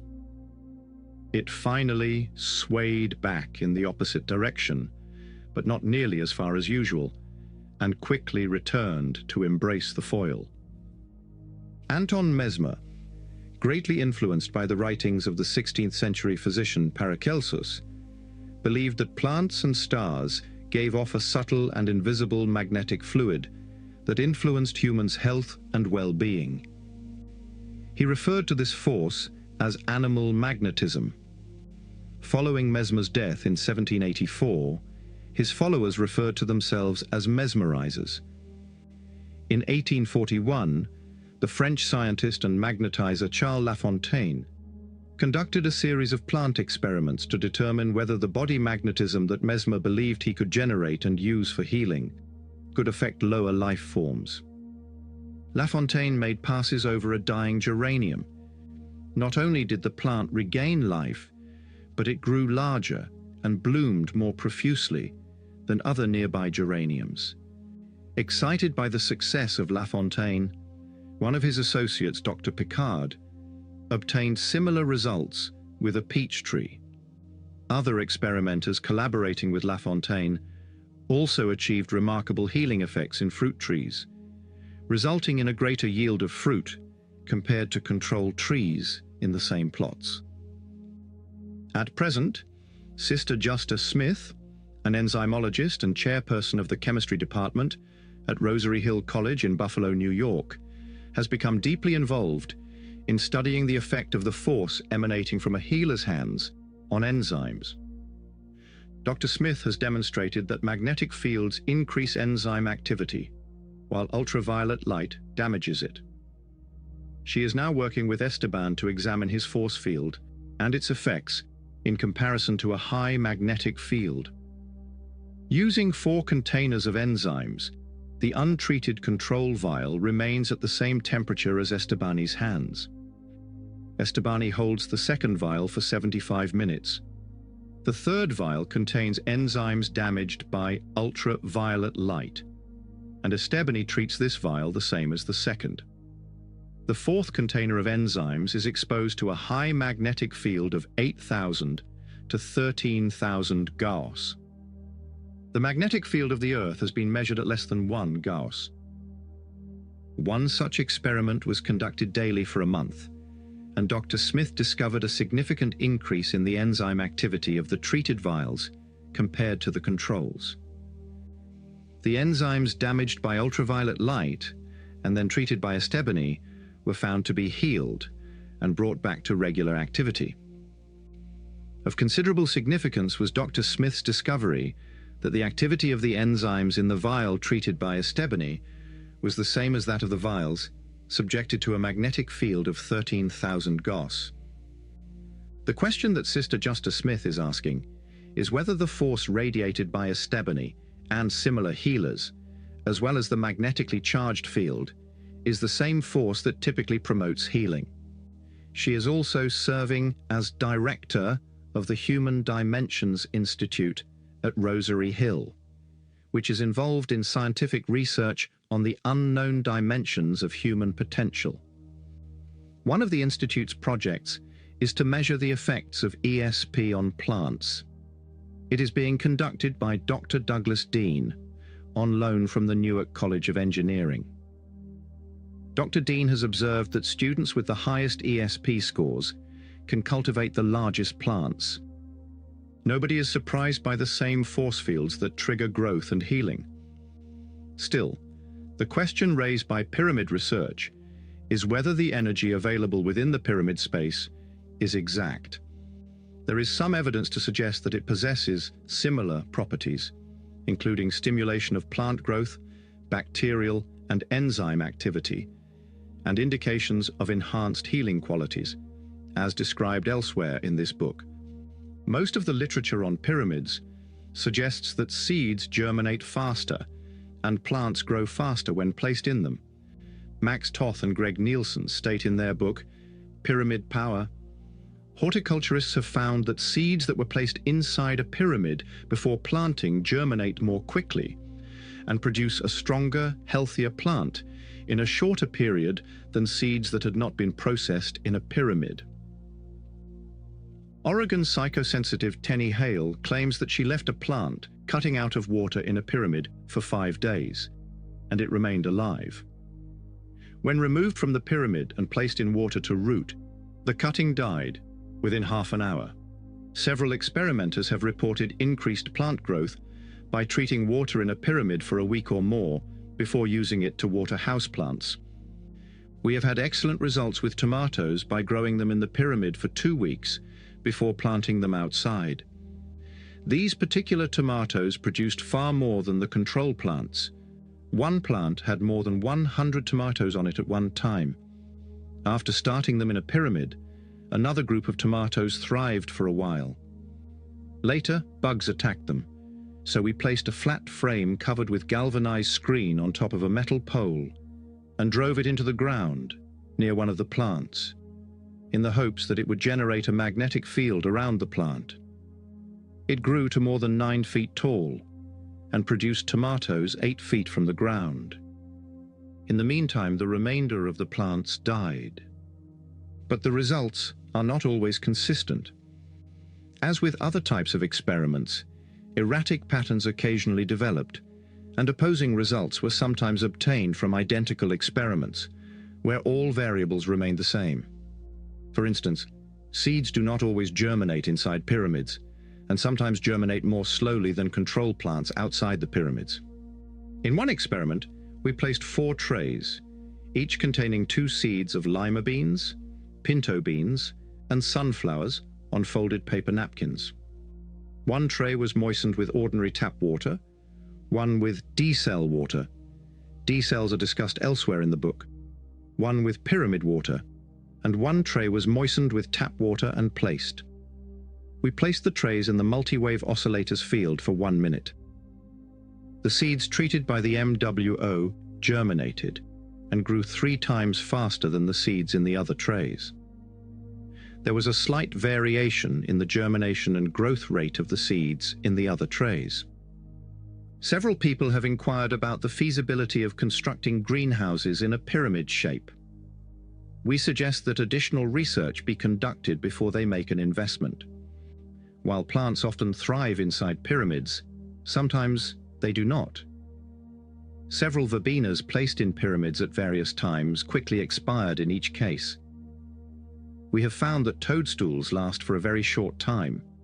Tomatoes placed in the ground, which formerly served as bases for outside pyramids, always died. Occasionally, a plant inside a pyramid will stop growing and remain in that state for several days, as if it were suspended in time. The reason plants sometimes do much better and occasionally worse inside pyramids, or when treated with pyramid water, depends on the amount of beneficial energy present or generated. When plants are retarded or die, it may be the result of too great an electrical charge, or possibly due to the presence of negative energy of some nature. It has been demonstrated that a weak electrical current promotes growth, while a strong charge inhibits growth, as mentioned. Our experiment with germinating seeds, treated by the MWO, confirmed this. Nor are all locations within the pyramid equal. We thought the plant would grow best in the king's chamber, but it didn't. In every instance, the plant closest to the apex of the pyramid had the fastest growth rate. These observations strengthened existing theories that energy flows up and out of the apex of the pyramid. The literature surrounding the Great Pyramid is replete with references to feelings of an electrical charge or the presence of a high-energy field while standing on top of the enormous, massive structure. Those who have had this experience have recorded their reactions in various ways, from feeling so highly charged that I imagined myself to be a beacon of light, to I felt so consumed by the energy field that I had to climb down or lose my senses. Yet, there have been those who have made the climb and mentioned only the view from the top. Occasionally, There are references to seeing an aura around the top of the Great Pyramid, or an illumination at the summit. Several clairvoyants have reported feeling a flow of energy from the apex of pyramid models. One evening, while aligning a pyramid on the north-south axis with a compass, we found that when the compass was held above the apex, the needle swung in wild, erratic ways. Steadying the compass on top of the structure failed to quiet the needle. However, attempts to duplicate this behavior have produced only minor movements of the needle or none at all. Planes have been warned not to fly over the pyramids because of the upward flowing rays from the apex. Pilots flying over the structures have reported malfunctioning instruments. If the Great Pyramid was constructed to produce an energy flow to and beyond the apex, one wonders toward which object the energy was directed.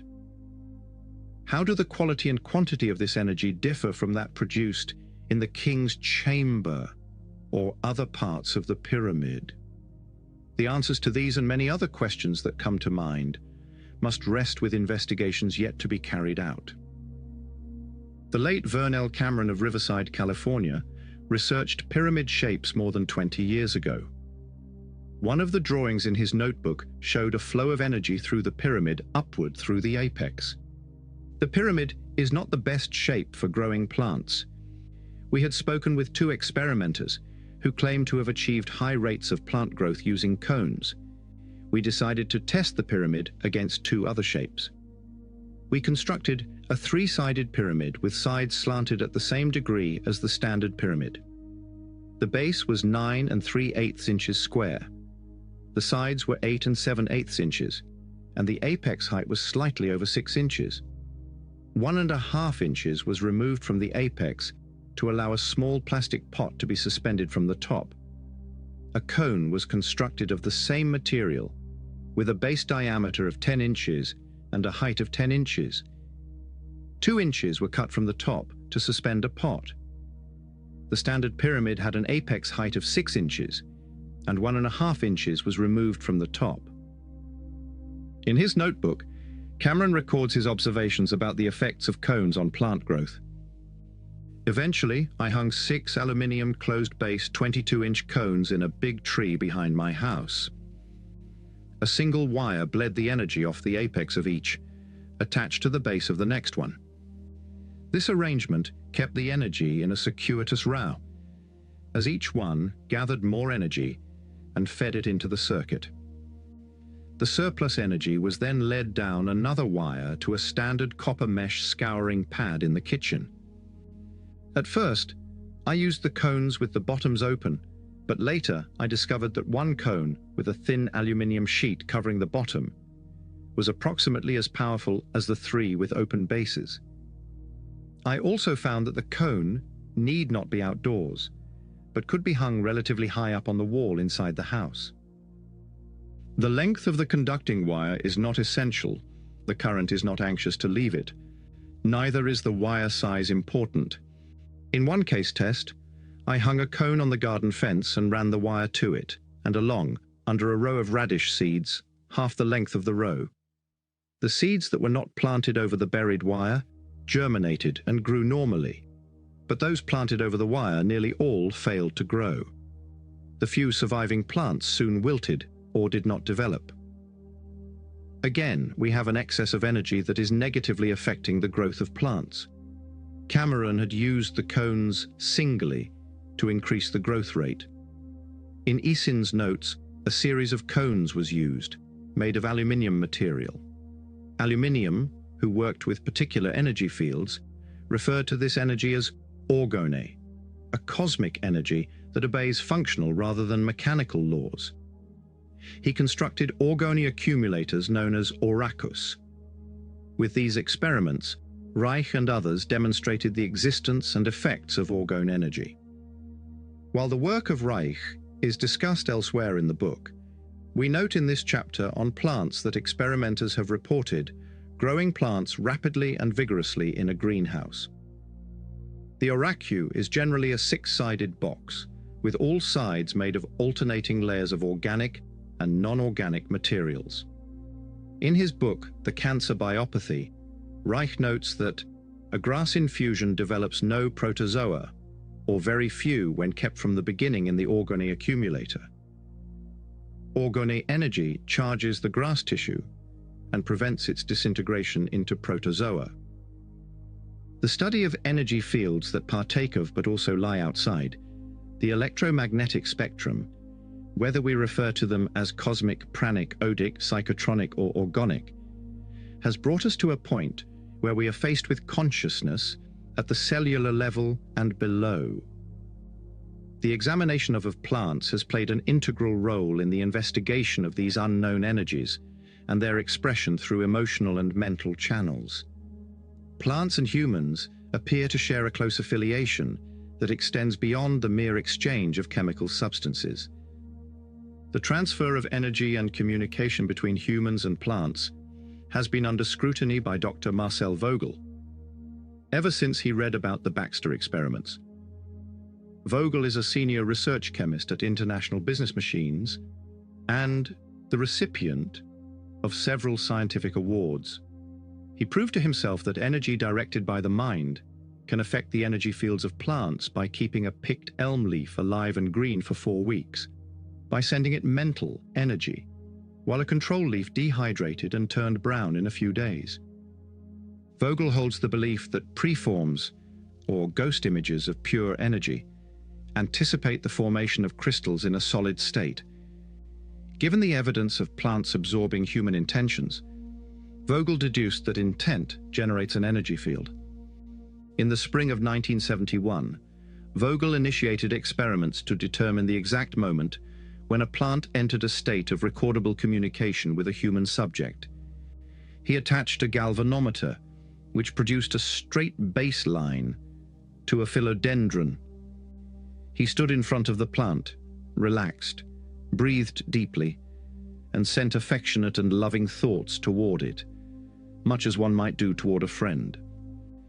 Each time Vogel carried out this experiment, the penholder recorded a series of ascending oscillations on the chart. During these times, Vogel reported feeling an outpouring of energy from the plant on his palms.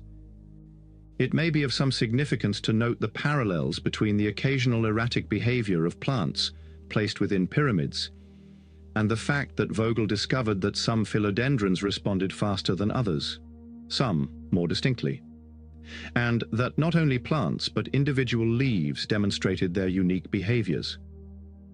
He found that plants go through phases of activity and inactivity, appearing highly energized or excited at times and sluggish or moody at others.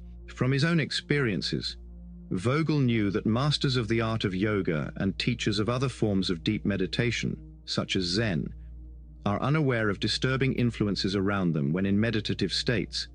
Peter Tompkins and Christopher Bird state in The Secret Life of Plants. An electroencephalograph picks up from them quite a different set of brain waves than when the same persons are alert to the everyday world around them.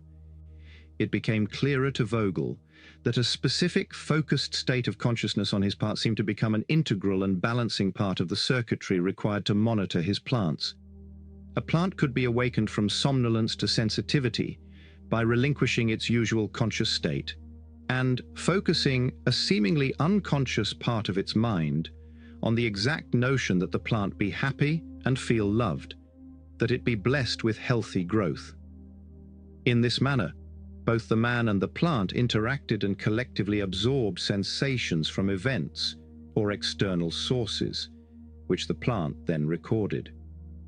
The process of sensitizing both himself and the plant, Vogel found, could take anywhere from a few minutes to up to half an hour. Asked to describe the process in detail, Vogel said that first he quiets the sensory responses of his body organs.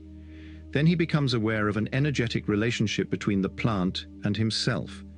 When a state of balance between the bioelectrical potential of both the plant and itself is achieved, the plant is no longer sensitive to noise, temperature, the normal electrical fields surrounding it, or other plants.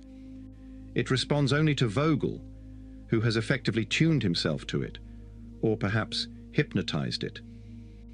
I, Schul, had the opportunity to visit with Vogel one evening to discuss his experiments while serving on the advisory committee of the Ernest Holmes Research Foundation, the same committee on which Baxter also serves. "I believe we have demonstrated that man can communicate with plant life," he told me. "Plants are sensitive, living objects. While they may not see or hear in the human sense, they are sensitive instruments for measuring man's emotions. Plants radiate energy, which is beneficial to man, and vice versa." The above statement aligns with Rolling Thunder's contention that the Indian understands the energy fields of various plants and trees. When in need of a physical 1-inch energy lift, the Indian would either embrace the pine tree or place his back against the tree for several minutes to replenish his power. It is fascinating to note that New York psychiatrist John C. Pierrakos, who has tabulated the energy pulsations of humans and plants, states that the pulsatory energy field around spruce and pine trees is between 18 and 22 times per minute, closely paralleling the 15 to 25 pulsations per minute of the average person. Explaining the pulsatory movements in a monograph entitled "The Energy Field in Man and Nature," Pierrakos stated, "But what are those inner pulsatory movements? They are the total of the processes of life, of all the energies of the metabolism of life within this body. This total of energies within this body also flows out of this body, in the same manner as a heat wave travels out of an incandescent metal object. They create an energy field composed of lines of force surrounding the organism. A man's body lives within this energy field, which extends several feet away in the immediate vicinity, and can sometimes be seen traveling several dozen feet beyond itself. Living organisms can emit light through their entire surface. They have not lost their ability to illuminate. This phenomenon constitutes the energy field or aura, which is in effect a reflection of the energies of life processes." In the section, "The Energy Field of Plants and Crystals," Dr. Pierrakos explained, "As for its nature, it is susceptible and responds to emotional and physical states, and has specific characteristics in illness and health. People affect each other's energy fields, as the field constantly surrounds us and interacts with the energy fields of those nearby. We are living in each other's fields when we are near one another. The field pulsates at 15 to 25 times a minute in a person at rest and extends several feet away from the periphery of the body. The physical body mirrors what is happening in the energy field. The physical body seems to reflect the state of the energy field, which shows, many times, the pathological changes that become structural at a later date in the organs and tissues." Later on in the same section, he states, "From my observations of the energy field of leaves, I noticed that the orientation of the plant to the geographic cardinal points is related to the number of pulsations that each leaf emits. For example, in a white snowball plant, the leaves pointing to the south pulsate 28 times a minute, those to the north 32 times a minute, and those pointing to the west and east also pulsate approximately 28 times a minute. Changing the position of the plant disturbs this pattern of pulsation. This phenomenon was first noted in the work of George and Marjorie de la Warr. Following their work, I positioned plants in different directions and obtained the same result. The plant will orient itself towards the geographic cardinal points, and depending on the species of the plant, there is a different pulsatory rate of the parts of the plant that point in these directions. After some time, the leaves rotate, and the plant acquires a new orientation, one that is commensurate with its nature and needs, allowing it to exchange energy with the atmosphere. The energy field pulsates outward into the surrounding air for approximately 2 to 4 seconds. Following this, there is a reversal of movement, and the energy of the surrounding air streams into the plant. I believe that these events may play an important part in the process of photosynthesis." These observations by Pierrakos raise some intriguing questions as regards experiments with plants in pyramids. The energy field within the pyramid alters, in some fashion, the natural movement of the plants, as evidenced by the accentuated gyrations. This being the case, it would seem to follow that the pulsations of the different parts of the plant would also be altered. The question then becomes, are the movements of the plants within the pyramid efforts to orient themselves on cardinal points? Would monitoring the plants using a polygraph reveal confusion or distress on the part of the plants in their efforts to adapt to this new energy field? Pierraco's findings were based on observations of the pulsations of the aura emitted by the plants. Would Kirlian photography, which captures a plant's aura or electrical field while it is inside the pyramid, reveal an increased or enhanced energy field? Would the difference between the normal field and the expanded field provide us with one way of measuring the energy captured or generated by the pyramid? Further, following Pierracos's lead that different plants have different pulsatory rates, if the above measurement could be made of a plant with the same pulsation as a human, could we assume that a human subject would experience the same energy increase? While one might raise the question of why not simply measure the electrical output of a human subject inside and outside a pyramid, the problem may lie in eliminating variables such as expectation and anxiety.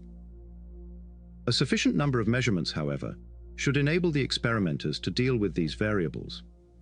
For that matter, given the Baxter and Vogel investigations, the researcher cannot ignore these emotions in plants, either indigenous to the plant or induced by monitoring human responses. In any case, if something is happening inside the pyramid that is not happening outside, either clairvoyant observations or Kirlian photographic measurements of plant or human auras might be a step toward a greater understanding of the pyramid's energy field. Besides the questions mentioned, since plants try to align themselves with the cardinal points, and it's essential to position pyramids along the north-south and east-west lines, could significant changes in how plants move suggest shifts in cosmic rays hitting our atmosphere, sunspot and solar flare activity, or even changes in the Earth's axis? Vogel would lead us to believe that it would be challenging to measure the behavior of plants without considering human elements. Tompkins and Bird quote Vogel as saying, "It seems that I act as a filtering system, which limits the response of a plant to the outside environment. I can turn it off or on, so that people and plants become mutually responsive to each other. By charging the plant with some energy within me, I can cause the plant to build up a sensitivity for this kind of work. One must understand that the plant's response is not that of an intelligence in plant form, but that the plant becomes an extension of oneself. One can then interact with the bioelectric field of the plant, or through it, with the thought processes and emotions of a third person." Vogel concluded that a life force, or cosmic energy, surrounding all living things is shareable among plants, animals, and humans. Through such sharing, a person and a plant become one. This oneness is what makes possible a mutual sensitivity, allowing plant and man not only to intercommunicate, but to record these communications via the plant on a recording chart. Pierracos uses plants to monitor the physical and mental health conditions of his patients. Without calling attention to his observations, the psychiatrist watches the responses of his houseplants, the pulsations of their auras, to help determine his diagnostic evaluations. The plants, it seems, pick up the pulsations of the patients, increasing or decreasing their pulsations accordingly. Vogel and Baxter appear to suggest that the human being is at the heart of the universe, implying that we cannot decipher what is occurring to any other form, mineral, plant, or animal, with the human component excluded from the observation. Within this model, humans are an integral part of all natural phenomena. Investigations that fail to include the human element cannot be other than incomplete or distorted. To what extent, then, are plants monitoring the world beyond their immediate selves? And, further, how and to what extent does the human play in this patterning? Could it be that the very act of placing a plant within a pyramid, this paying of attention, is in itself a request of the plant to mirror certain conditions that are primarily applicable to the human construct? Was this the intent of the builders of the Great Pyramid? Are plants somehow endeavoring to deliver this message? 1. Effects on liquids. When Ponce de Leon searched for the fountain of youth, it was evident that he believed there was a quality of water in those Florida pines that was different from the water he was getting back home. Was Ponce de Leon considered peculiar or senile by his contemporaries? Not at all. Although not everyone shared his beliefs, it was not unusual for 16th century Europeans to believe that there were secrets of nature that, if discovered, could prolong and maintain life. They were steeped in the legends of antiquity, which told them that greater races in the past had once held these secrets. Religions, including Christianity, taught them that man had once lived for several hundred years, but had become corrupt and contaminated. The alchemists among them searched diligently for the formulas, and no doubt perennially told their financial backers that breakthroughs were imminent. And today, the legends live on. Theologians still espouse from the pulpits a better and cleaner way of life, and alchemists in our laboratories throughout the land are still searching for the nectar in liquid, pill, or capsule, which will refresh our youth and renew our vigor. A quixotic syndrome, an empty, impossible dream. Who can answer beyond an opinion? The point is that man believes there are answers to be found, and he gives expression to that faith each time he peers into a microscope or strains to see another piece of space with his telescope. Man is a believer, and in the final analysis, he creates the world he believes in. So, the dream is current. Today, excitement is being generated by some unusual phenomena, created by placing containers of water, as well as other liquids, within pyramid replicas and watching the results. We have generated excitement by sharing interesting results from our experiments, publicizing them through newspapers, radio, and television, and encouraging others to conduct their experiments. Experiments involving the B cells and the multi-wave oscillator have also generated excitement. Briefly, water and other liquids have been treated in various ways, and results have been observed in the liquid or its recipients. Results as measured by us or as reported by others include the purification of water, body changes as subjectively monitored and as observed by others, increased plant growth, enhanced healing of wounds, remission of disease symptoms, preservation of milk, fruit juice, etc., without chemical additives or refrigeration, and the rapid maturing of wine. Before describing the specific experiments and relating the results, we would like to draw the reader's attention to an important yet little-known area of research in the field of chemistry. It is worth mentioning here because it establishes, in part, a scientific basis for the phenomena being described. The theory of biological transmutations posits the possibility of transforming certain chemical substances into other substances. Disputes, chemical laws as now generally understood. Lavoisier, the father of modern chemistry, established the principle that nothing is lost, nothing is created, and everything is transformed. The atom was considered the smallest particle of matter, a constant, and it was assumed that no element could be made. The atom could not disappear. If it were separated from a molecule of two or more atoms, it would be found unchanged in another molecule. The Lavoisier principle could not be refuted, nor was it even open to debate. It was the foundation of 19th century science. It was not until this century that this principle experienced its first officially recognized contradiction.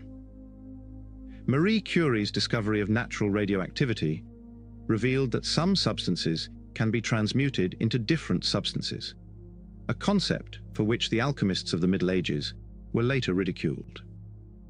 One of the radium atoms was transformed into a non-radioactive and stable atom of lead. In 1959, the French chemist Louis C. Kervran startled the field of chemistry with the publication of his book, Biological Transmutations. In his epilogue, Kervran stated, "The preceding pages have demonstrated that the biological transmutations of the elements do not in any way oppose the laws of chemistry. Chemistry is the science of the displacement of electrons in the peripheral layers of the atoms. It is the science of the molecule, not of the nucleus of the atoms. The phenomenon that I have unveiled exists at the level of the atom's nucleus. Thus it is a new science, quite different from chemistry, which is simply the result of the transmutation phenomenon, and therefore possesses certain limitations." In the foreword to Kervran's book, Michel Abecera provides us with some historical background on the subject. He states that in 1799, the French chemist Vauquelin became curious about the quantity of lime excreted daily by hens and decided to place a hen in a cage, feeding it only oats, and assured the amount of lime present in the oats before feeding the grain to the hen. After the grain was eaten, he analyzed the amount of lime excreted through the eggs and fecal matter, and discovered that the hen excreted 5 times more lime than it had eaten in the feed. In 1822, an Englishman named Prout was the first to define the nature of the transmutation of elements, according to Abecera. Prout systematically examined the increase of limestone inside an incubating chicken egg, proving that the shell does not contribute limestone. In 1831, a Frenchman named Chubard germinated watercress seeds in a dish with distilled water and verified that the young plants contained minerals that had not been present in the seeds. This research went unnoticed for over 120 years.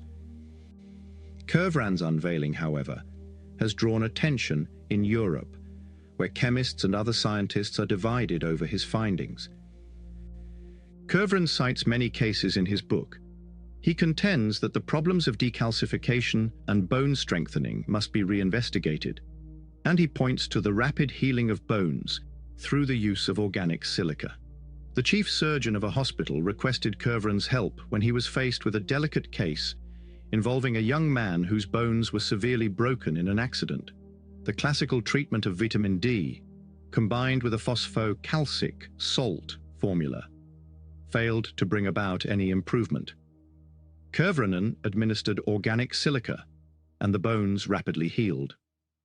By way of another example, Kervran states that under certain conditions, sodium in the blood can transform into potassium. Magnesium and silicon are 2 of man's principal sources of limestone. I remind the reader of the experiments made in the Sahara Desert where, for 6 months, petroleum workers excreted an average of 320 milligrams more calcium every day than they ingested. And this without decalcification, Kervran asserts. All that has been written on the metabolism of calcium, which does not take into account the biological transmutations, must be studied all over again, as there are important facts medicine must begin to use. Of Kervran's presentation of his findings, Abecera stated in the foreword, having waited for years, witnessing thousands of convergent analyses, he succeeded in demonstrating that not only molecules, but atoms themselves can be transformed. He verified that there is transmutation of matter from one single body to another, from one atom to another.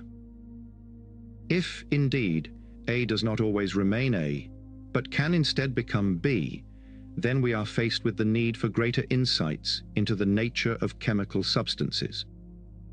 Substitution has, then, become part of the chemical game. The implications of biological transmutations did not escape Abessera's attention. He stated, "Of special importance is the place they, biological transmutations, will occupy between the scientist and the metaphysician." So far, there has been no direct dialogue between the two due to language differences. However, I believe their meeting is now possible, as the biological transmutations teach us about the movement of life. From this movement, the scientist will see that science can no longer limit itself to the study of the physical alone. Form movement implies elevation toward the metaphysical, not entropy. From this same movement, animating the invisible elements, the metaphysician will learn that life is worth studying in the most singular aspects. He will discover in the minute that which he always knew, that life is a continual renewal of self and cell. Before our experiments on treating water, we had some experience with other liquids. Our interest in testing milk was initiated upon learning that two separate milk firms, one in France and the other in Italy, were using cartons in the shape of pyramids after discovering that unrefrigerated milk kept fresher longer than in rectangular-shaped containers. We obtained a quantity of fresh, homogenized milk and filled two identical containers with loosely crumpled paper placed over the top to reduce contamination from airborne bacteria. One container was placed inside a pyramid and the other outside with similar light, heat, and air circulation. 6 days later, the milk in the pyramid had separated into solids with stratified layers of curds or watery liquid and a precipitate of what appeared to be powdered calcium. The milk on the outside of the pyramid had separated somewhat, though not to such a noticeable extent, and mold was forming around the top of the milk. A day later, the milk on the outside of the pyramid had a much heavier growth of mold, while the milk within the pyramid had even more pronounced stratification of layers. At this time, the milk outside was discarded, but the milk inside the pyramid was kept in place. 6 weeks later, the experiment was concluded. The milk had settled into a solid, creamy, smooth substance that appeared and tasted like yogurt. No mold was apparent. The stratification of the layers of solids had combined and was no longer noticeable. This experiment has been repeated several times, with slightly varying results. At times, the milk will not change to yogurt, but will separate, separating the components of the milk into layers. However, as long as the milk stays inside the pyramid, it will not develop mold. However, we have not been able to determine precisely what causes the difference between when the milk turns into yogurt and when it stratifies. Precisely what the difference is between the times when the milk turns to yogurt and when it stratifies. Variations in temperature and humidity have an impact, although we have attempted to keep these factors as constant as possible. Additionally, the seasons, phases of the moon, varying degrees of cosmic radiation, and other factors, it is likely to have an impact on the experiments. Judging from Dr. Alvarez's experiences in measuring cosmic radiation, the energy fields within the pyramid fluctuate periodically for reasons that are yet unknown. A chemist in an Oklahoma state agency became interested in the effects of pyramidal space on liquids. He attended one of our lectures and, after visiting with us on 2 occasions, decided to test the milk. He conducted his first test in the agency's laboratory and found no change in the 2 milk samples. The metal deck roof on the building, along with the presence of high-frequency currents, 120, and 220-volt equipment and fluorescent lighting, may inhibit the forces within the pyramid. An ETAL deck roof on the building, along with the presence of high-frequency currents, 120, and 220-volt equipment and fluorescent lighting may inhibit the forces within the pyramid. The chemist then replicated the test in a frame building, well away from the laboratory, and after 10 days found that the bacteria had been reduced by 16% in the milk placed within the pyramid. He said that had the test period been extended, it would undoubtedly have resulted in a higher figure of bacteria being destroyed. In a letter to the editors of the Pyramid Guide, Erwin Trent of Tustin, California reported, "Once upon a time, Mr. Cameron told me about the only cheese experiment he ever conducted inside a pyramid. I had 35 days. So, I placed some raw milk in glasses under 2 different-sized pyramids, made of poster board, without bases.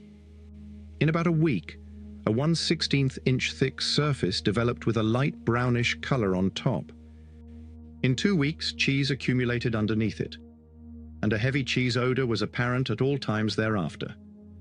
After 60 days, there were 1/2 inch residues. They drew them for fitness and then ate the cheese. Were delicious. The brown surfaces might have been from the sugar in the milk. On another occasion, I placed raw milk, powdered goat's milk solution, and a small glass of raw cream under various pyramids. Over the past 2 weeks for you, everything remained the same as above. Then, different colored areas appeared on the surfaces of the milk and powdered goat's milk solution, but not on the cream. Cobwebs with a gauzy appearance grew upwards. I scraped the growths away and tested the cheese underneath. It was okay, so I let the process continue. The different colored areas appeared again. I repeated the scraping. By this time, the natural processes had been ruined. The glass of raw cream was next to another glass with growths, which developed normally into rich cream cheese. Anyone experimenting with liquids should keep in mind that their properties are not constant from day to day, or even from hour to hour. This was explained very well by Mihail Gorkalinin in his book, Cosmic Clocks. Only recently have we come to understand the constant presence of space's influences around and within us. A few years ago, no one understood why chemical or biological reactions varied from day to day, even with all precautions taken to prevent such variations. As far as liquids are concerned, there are never any constant conditions. Of course, identical laboratory experiments with solids would not yield similar results, since the organization of solid systems is almost immutable. Weak influences do not affect it. But solids are not life. Life is the unstable equilibrium of the liquid element.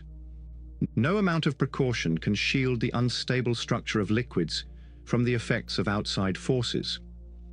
Not chance, but a permanent law of nature that makes experiments with liquids difficult to reproduce from one hour to the next. Gorkalin tells us of the research conducted by Professor Giorgio Picardi, director of the Institute for Physical Chemistry in Florence, into the erratic behavior of water. Professor Picardi knew that water leaves calcareous deposits inside containers, including cooking pots and industrial boilers. These chemical deposits act as nearly perfect insulators, significantly reducing the unit's efficiency. One process has been developed to remove deposits: the addition of specially treated water to the boiler at regular intervals. Picardi prepared the water by stirring a glass containing a drop of mercury and low-pressure neon and pouring it into the water to be treated. When a glass container is moved, an electrical current is created by mercury rubbing against the sides of the container, and this slight charge is sufficient to cause a red luminescent discharge through the neon gas. This activated water was introduced into the tubes of the boiler. The scales and deposits of the chemical coating were magically softened and could be drawn from the tubes as a muddy sludge. However, Picardi discovered that this treatment did not work the same at all times. One day the results would be remarkable, and on other days, the action of the activated water had no more effect than ordinary water. The activated water was tested by every means possible, but no difference could be found from plain tap water. How could the movement of the neon and mercury affect a change in an unknown manner in the water to which it was subjected? Pick wrestled with the problem of the renegade water for some time, and then concluded that a cosmic force was influencing it, and that by covering the vials of activated water with metal screens, the effect of the water was modified, keeping some forces from entering from the outside. He determined that the behavior of the activated water depended on something happening in the space surrounding the vials. Pick developed a method for testing water to scientifically determine the cause of its erratic behavior in chemical reactions. He chose, as the chemical reaction portion of the tests, an inorganic colloid, bismuth subchloride. When pouring trichloride of bismuth into distilled water, the chemical dissolves in the water and settles to the bottom of the container. By conducting 20 tests daily for 9 years, Picardi confirmed that the chemical reaction time coincided precisely with sunspot activity, reacting quickly when sunspot activity was at its peak and slowly when it was waning. We tested a jar of instant coffee and a bottle of the least expensive wine available. An aluminium plate measuring 10 inches in diameter was arranged in a pyramid formation for 5 weeks. Subsequently, the plate was removed and the coffee and wine were placed upon it. An aluminium plate 10 inches in diameter was placed in a pyramid for 5 weeks. The plate was then removed, and the coffee and wine were set on it. The wine was allowed to rest on the pallet for 2 weeks before being opened. We started using the coffee immediately. The longer the coffee remained on the plate, the mellower its taste became. When opened, it was smooth and mellow, with a taste that suggested it was much more expensive. A distinct difference could be noted between it and the untreated bottle of the exact wine. Of course, these tests are subjective, and it could easily be argued that imagination plays a role. We tested several subjects on the wine. They were not informed that they were participating in an experiment, but we were asked to distinguish between the qualities of the wine. In each instance, they chose the treated wine, and a remark of one young man was typical. It doesn't take much of a wine fancier to tell the difference. It has been known for some time that drops of plain water can act as independent flowing objects.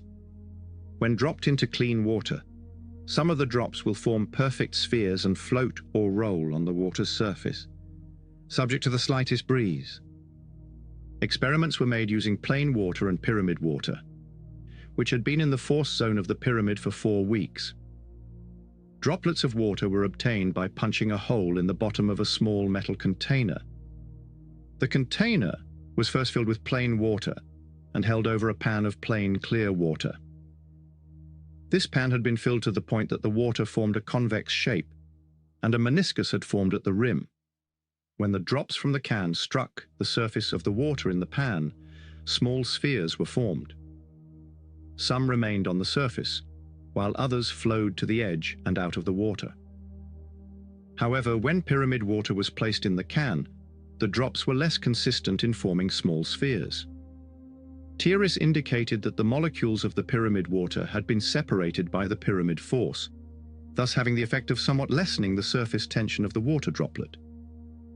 Tenny Hale, an Oregon psychic sensitive, reported that, in her experience, the water left inside a pyramid somehow retains its oxygen. If the water is frequently removed from the pyramid, there are fewer oxygen bubbles. Water treated for 4 weeks inside the pyramid evaporates faster. Han plain water, according to our measurements. Several tests were conducted using 250 grams of pyramid water and plain water, and on each occasion, the pyramid water weighed 21 grams less than the plain water after 15 days. If the molecular structure of the hydrogen and oxygen in water has been altered in some way by the pyramid forces, there would be a difference in the surface tension of the water. This would account for the differences in evaporation. We conducted several experiments to test the germination of seeds using cell water, pyramid water, water treated in a multi-wave oscillator, and plain water. Bee cells are developed from a culture with the alleged ability to radiate solar energy of very high frequencies. The cells are held in a small matrix of concrete. The multi-wave oscillator generates radio waves of varying frequency. And when the electromotive force is induced in the cell's nucleus, it allegedly raises the cell's metabolic rate. Equal units of water were treated separately by B cells, by the multi-wave oscillator, and by the pyramid. 2 seeds each of lima beans, pinto beans, and sunflowers were placed on paper napkins in metal trays and moistened with the various water samples. The seeds treated by the multi-wave oscillator near the water germinated and grew 3 times faster than the seeds in the other trays. It has been our experience that while pyramid water helps a plant after it has started growing, it tends to slow down the germination time. These experiments are described more fully in the chapter on plants. It is interesting to note a paragraph in an article, Medical Applications of Magnetism, Bulletin of the Atomic Scientists, October 1972, by Dr. E. H. Fry, head of the Department of Electronics at Weizmann Institute. Labes has suggested that magnetic fields can influence life processes through liquid crystals, which are intermediate phases between the solid and liquid states occurring in many organic compounds. They exhibit appreciable orientation in some directions, but also freedom of movement. It is well known that many liquid crystals orient in fields on the order of 1,000 Gauss, and it has been shown by Svedberg that in such oriented liquid crystal systems, there can be a marked change in diffusion and rates of chemical reactions in magnetic fields. Liquid crystals and materials that are similar to liquid crystals exist in living bodies, and through these materials, the rate of life processes could be affected, be influenced. We took a piece of decayed meat, divided it into 2 equal parts, and placed 1 part in plain water and the other part in pyramid water. After a week, the beef in the untreated water had continued to decay, and the odor was quite noxious. The water was also discolored. However, the smell from the container of pyramid water had dissipated. The sediment in the water had precipitated, and the water was now clear. We have used pyramid water on cuts and burns, and believe the healing time is somewhat shortened. For example, a friend's 4-year-old daughter mashed her hand and thumb in a slamming door. He started to take her to a doctor, but thought of the pyramid water he had kept in his refrigerator. He placed his daughter's hand in the water, and after a minute, she stopped crying and exclaimed, "Daddy, that feels good." The hand was kept in the water for 30 minutes. The following morning, the torn flesh was already starting to grow back together. The swelling was gone, as was most of the discoloration. 2 days later, there was no sign of the injury. Mrs. Pettit used a pyramid water lotion on her face. She found that it stood in beads on her face until it was absorbed by the skin or evaporated, while untreated water tended to run off in streaks. After bathing her face for some 4 to 5 weeks, friends started commenting on her complexion, saying, "My Inez, your complexion is so youthful and clear. What have you been doing?" Drinking a daily glass of pyramid water can aid the digestive system. An upset stomach will quickly reorganize, and elimination is improved. Several so-called miracle springs around the world are said to possess curative powers. When you hear their devotees proclaim the benefits to be gained by bathing and drinking these waters, one cannot help but compare these claims with the results seemingly derived from using pyramid water, as well as water treated by B cells, multi-wave oscillators, and so on.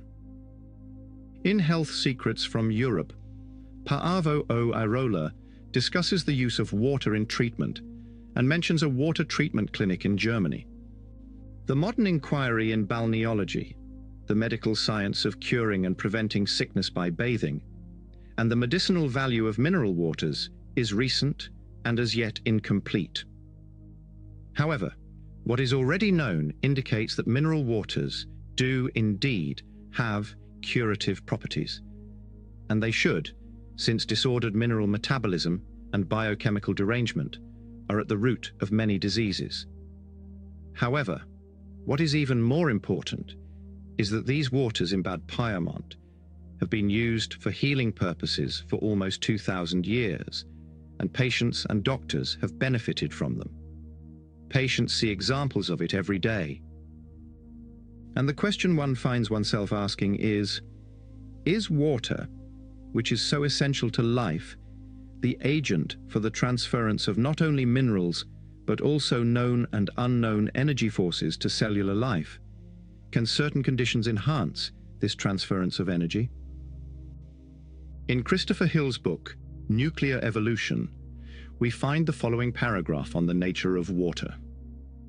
No movement of electrical energy can take place in living organic life without hydrolysis of water. Life began in water, and it appears that the body's function as a vehicle for the spirit, consciousness, is to produce and retain water for all protoplasm and its nutrient exchange. However, in each cell, there could be no ionization of the membranes and no activity in the electron pumps, these energy-generating wet cell batteries, which we call mitochondria. As Christ put it, nothing can be born without spirit and water. One day, we will discover that holy water possesses qualities superior to those of ordinary water. Water that a non-ordinary person has blessed takes on additional fields of energy, benefiting those who receive it. The religious rite of baptism offers more than a symbol of acceptance and purification to the initiate. And just perhaps, Ponce de Leon was a man ahead of his time. Effects on solids, gold from base metals, the frantic pursuit of the ancient and medieval alchemists is not one of the accomplishments the pyramid can claim. Or is it? There is something strangely fascinating about alchemy. The Midas touch is not the best part of its art. It's the transformation of humanity's baseness into a god. Some historians believe that the alchemists were master metaphysicians who concealed their true purpose of bringing about a metamorphosis in humanity by engaging in chemical pursuits to avoid persecution from religious fanatics. Several alchemists were subsidized by wealthy patrons who clung to the age-old belief that an elixir produced at the moment of transmutation would bring immortality to those who drank it. However, whatever the desired goal, alchemy would reveal some profound secret of life. Man is compelled to search for the philosopher's stone. Today's alchemist knows that they are dealing with energy fields and a configuration of energy particles. If he can uncover the secret of nuclear particles, metal can be reshaped into any desired form. While some alchemists may have been driven by greed, their dreams may not have been as remote from reality as they once appeared. Recent scientific breakthroughs in the investigation of atomic structures have led us to the threshold of understanding the energy matrix in which everything exists. Perhaps the ancients understood this, and the alchemist was trying to unravel forgotten knowledge. Exploration of the effects of unusual energy fields within pyramids is consistent with this tradition. Today, we know that transmutation does occur. A substance can change into another substance. Lavoisier, a scholar of the 18th century, is considered the father of modern chemistry. The general principle on which he worked, and from which he derived his new science, is that nothing is lost, nothing is created, and everything is transformed. As the atom was considered the smallest particle of matter and a constant in nature, it was assumed that no element could be created. The atom could not disappear. If it is separated from a molecule of two or more atoms, it could be found unchanged in another molecule. This principle of Lavoisier could in no way be refuted. It was not even open to debate. It served as the foundation for the science of the 19th century. Those who studied this principle expanded its application to all sciences related to chemistry. It was not until this century that this principle, which had not been discussed for more than 100 years, experienced its first officially recognized contradiction. The outcome was the discovery of natural radioactivity, revealing that some substances can be transmuted into different substances. An atom of radium was transformed into a non-radioactive and stable atom of lead, as one learnt from reading about Marie Curie's work and her discovery of radium. Contentions that transmutation is possible only through the use of tremendous nuclear energy are no longer defensible. Efforts by the French biologist Louise C. Kervran have shown that spontaneous transmutation is a natural occurrence in organic matter. It now seems evident that the relationship between a nucleus and its electrons differs in organic substances compared to mineral substances. Some intriguing experiments have been carried out with chickens. Eggs require calcium to construct their shells, but in these experiments, several hens were fed diets containing no calcium. Their feed was supplemented with mica, a silicate made of aluminium and potassium. It was discovered that the hens produced the necessary calcium for their eggshells, revealing that potassium, together with a hydrogen ion, was transmuted into calcium. There is a new theory in Russia known as the theory of magic number, which postulates that beyond molybdenum, there are stable, super-heavy elements. It has been the general belief. All elements beyond uranium were considered radioactive and unstable.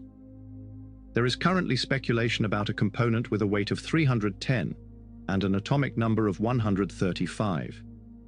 It is being referred to as EK lead or super lead, and small traces of it are said to be naturally present in ordinary lead. Examining the properties of EK lead, which we currently only know about in theory, suggests that if it could be transformed into something else, it might create a stable form of gold. As it is now known that electric environments essentially transform atoms, the presence of unusual electromagnetic forces within pyramid space raises the question of whether element transmutation can occur therein. The answer at this point is not yet known. What is evident, however, is that the phenomenon of change differs from that happening outside the pyramid or in non-pyramidal shaped containers. Charts of the electromagnetic spectrum show that the part of the spectrum with waves longer than radio waves and the part with waves shorter than cosmic rays are both marked as unknown. The short end of the electromagnetic spectrum likely houses a significant portion of the pyramid's force. This assumption can be assumed, as it has been shown that pyramid RCE will destroy harmful bacteria. A state laboratory conducted tests for us, revealing that the pyramids effectively killed most of the bacteria in the contaminated milk samples. In our experiments with meat, we found that it does not decay, but instead rapidly loses moisture, becoming resistant to bacterial growth. Meat will lose over 66% of its weight after 3 weeks in a pyramid, but it will not spoil.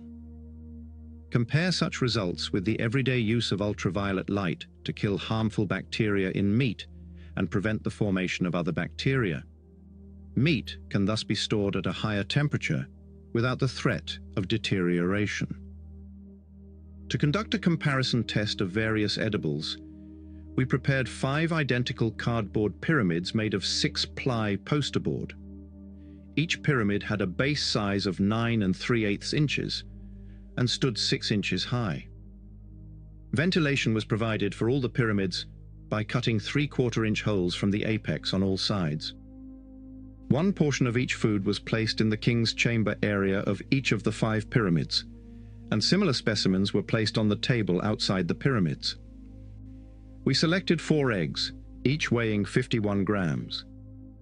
2 eggs were left in their shells, 1 inside and 1 outside the pyramid. 2 eggs were removed from the shells and placed in identical saucers, 1 inside and 1 outside the pyramid.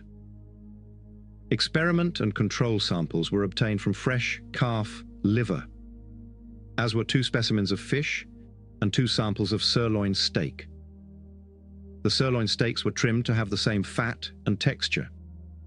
The sirloin steak samples were too large for the small pyramid and were suspended by a nylon cord from the apex of our indoor 6-foot pyramid. In his book, Supernature, author Lyle Watson recounts an experiment he conducted with pyramids using 3 items: eggs, rump roast, and dead mice. The control samples were placed in a cardboard shoebox. The ones in the pyramid were preserved, but the ones in the shoebox soon began to smell and had to be thrown away.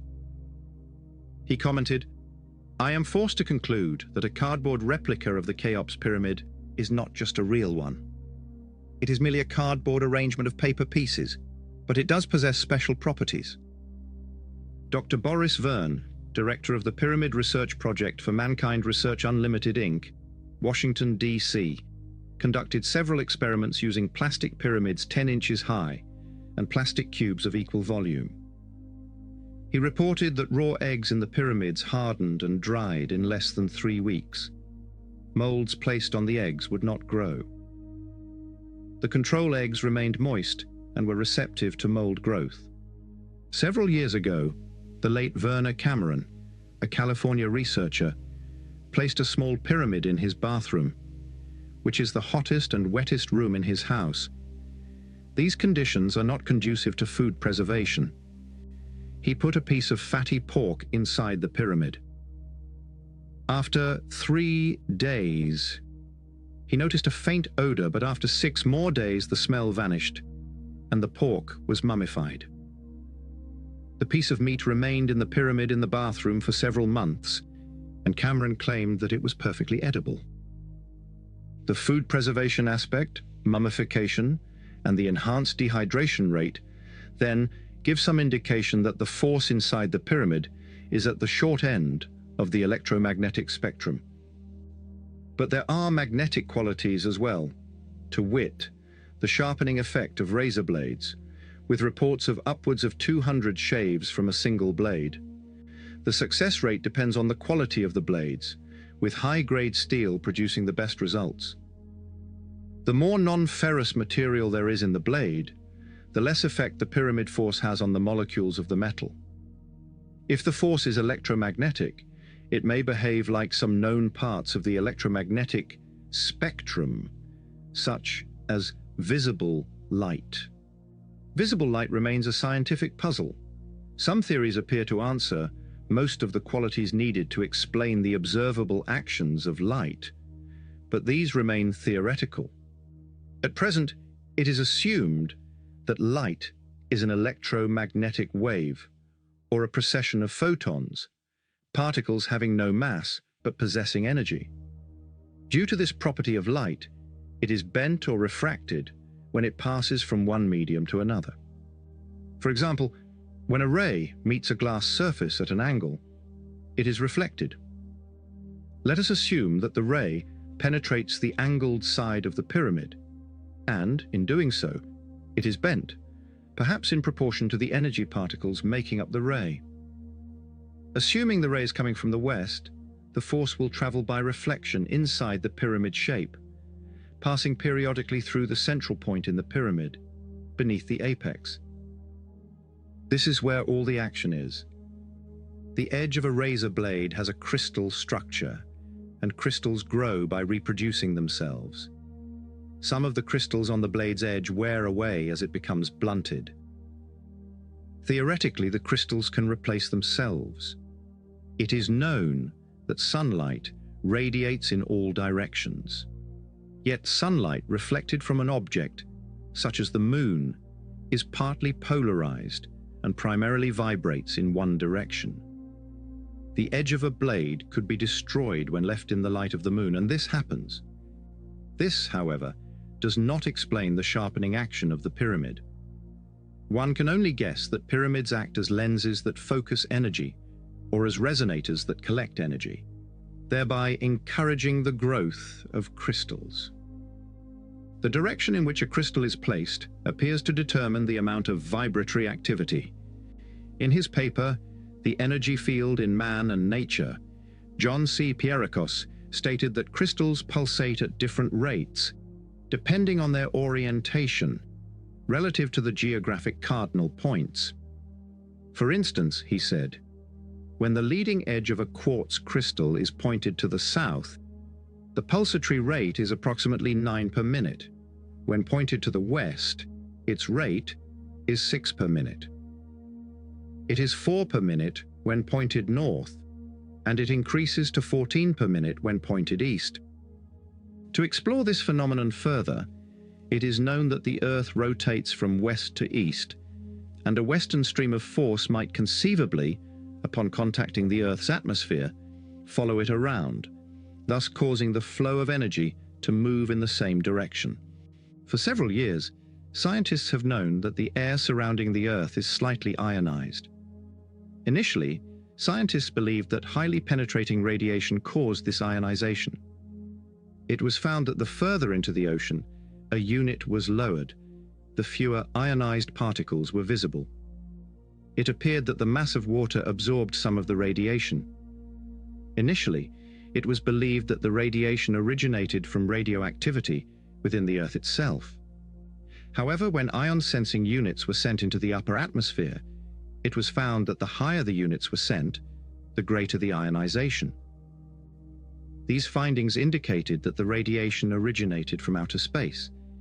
Thus, the term cosmic rays was coined to describe this phenomenon. The source of this radiation is unknown, except that it comes from somewhere outside the solar system. The force appears to come from all parts of the sky. The distribution of intensities for different latitudes on the Earth indicates that the Earth's magnetic field deflects the rays. Radiation that enters the Earth's atmosphere from the cosmos is known as primary radiation, which distinguishes it from radiation that originates within the atmospheric envelope, such as radiation given off by radium.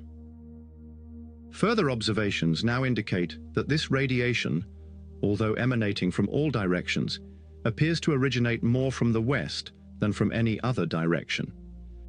The theory is that the rays are caught up in the Earth's magnetic field and deflected to the east. This assumption might help explain why our plants inside pyramids move from west to east, arch to south, and repeat the pattern as described in the chapter Pyramids and Plant Power. This theory also explains why razor blades are sharpened inside pyramids only when placed on the north-south axis. This procedure places one edge of a double-edged blade toward the west and the other toward the east.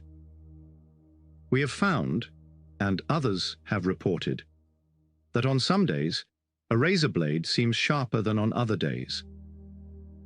Let's use the edge that faces east in the pyramid on one day, and the edge facing west on another day.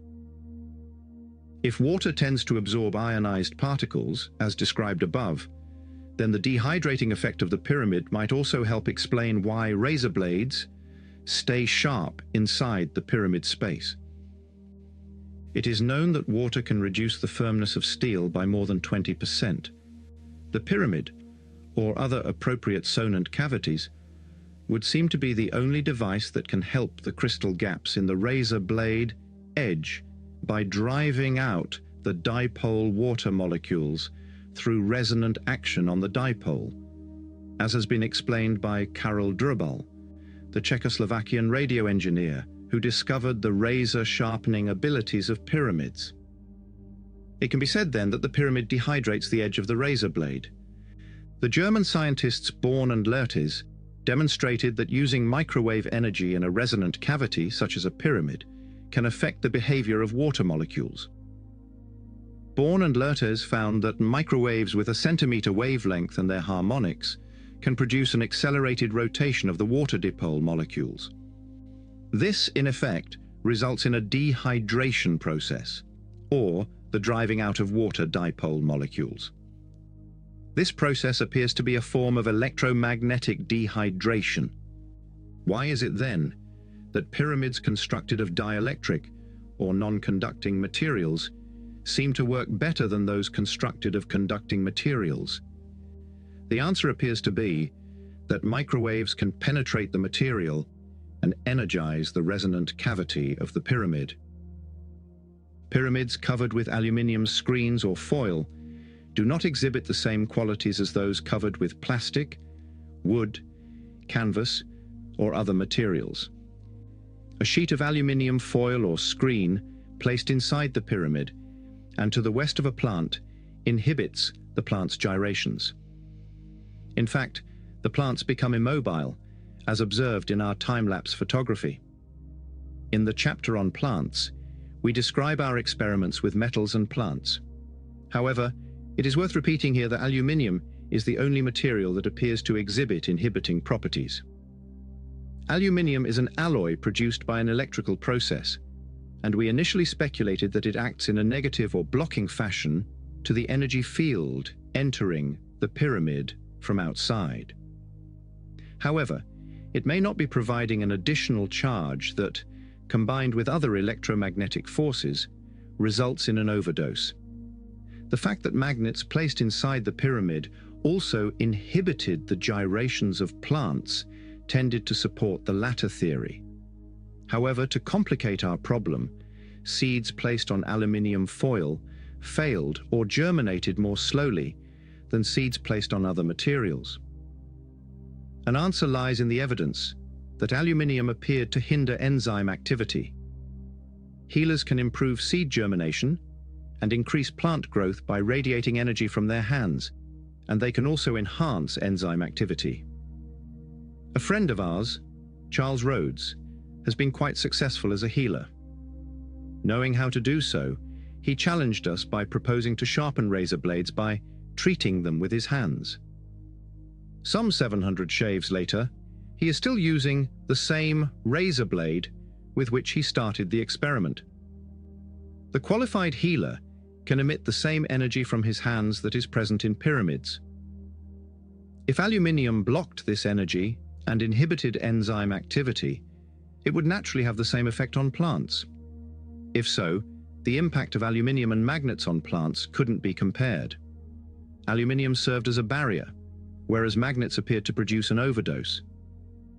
Then we discovered that the apparent blocking action of aluminium was overcome when the material was left inside a pyramid, long enough for it to become saturated with pyramid energy.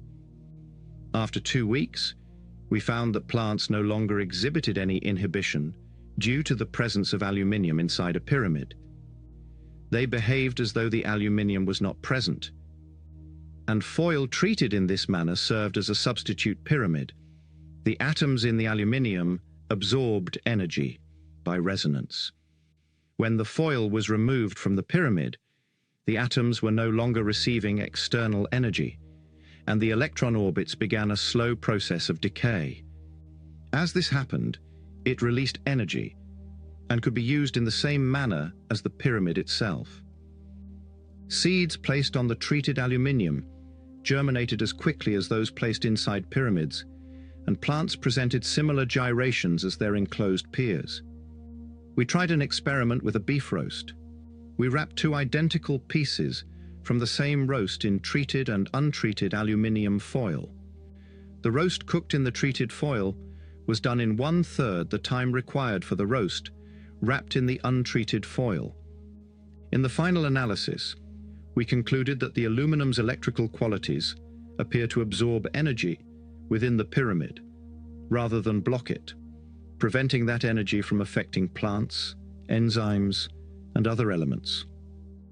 Once it is saturated with energy, it no longer depletes the field and can then serve as a resonator of the energy field itself. Early in this chapter, we mentioned man's affinity for gold and the alchemist's effort to meet the demand for man's most prized possession. The fascination went beyond wealth, for in its nature and creation, it represented man's most valued states: immortality and spiritual enlightenment. The ancient myths spoke of men of various substances, such as iron and silver, and to become the gold man was to reach the highest state and realize the true purpose of life. Throughout prehistory and to the present day, some have believed that certain metals and gems bestowed their bearers with unusual physical or spiritual gifts. Medicine men from various cultures have worn gold bracelets and anklets, believing in their magical qualities. In their original meaning, gold crowns not only represented sovereignty, but could also endow their owners with strength and wisdom. Perhaps man's attraction to gold is something buried deep in his unconscious, a long-forgotten, inherent relationship. We are just beginning to learn from biochemists the need for small amounts of certain metals in our physical bodies. The need for iron and copper is well established, and current research indicates that zinc plays a crucial role in the proper functioning of the brain. Gold plays an even more critical role. Edgar Cayce recommended gold in more than 40 medical cases. Most of the cases involved glandular imbalances. The need for gold may exist at the cellular level of life, as described in the chapter on plants, where a plant stretched itself almost horizontally to wrap itself around gold foil placed near it within a pyramid. However, something must occur to the gold foil that is left in a pyramid for several days. A plant was not attracted to untreated gold foil. The plant continued its usual pattern of movement and growth when untreated gold foil was placed beside it in the pyramids. However, when the gold foil was treated inside a pyramid for several days and then placed in a pyramid with the plant readily accepted it. An intriguing footnote to the experiment with gold is an experience we had with the movement of a plant. When it was a few inches tall, we placed a young sunflower plant inside a pyramid. It started the west-east movement that we had come to expect of plants. Untreated gold foil was then placed inside the pyramid, and when it was removed a short time later, the plant immediately started moving north and south. We do not have an explanation for why the plant would suddenly change direction, but we plan to conduct further experiments to investigate this phenomenon. Another experience we have failed to duplicate involved brass. We were experimenting with a small strip of thin brass and had placed it on a sharp point in the center of a pyramid. Suddenly, we observed that the brass strip resisted our attempts to touch it. Assuming that it was some static charge, we played with it for some time. I, pet it, thought, now my body has perhaps a negative charge and the brass has a negative charge. And I wondered if there was any way I could change the polarity of either myself or the strip of brass. And just as I thought this, the strip of brass was drawn to my finger. I continued to play with it, and it remained attracted to my finger. But the next morning, the brass strip was once again repelled, and try as I might, I could not change the polarity.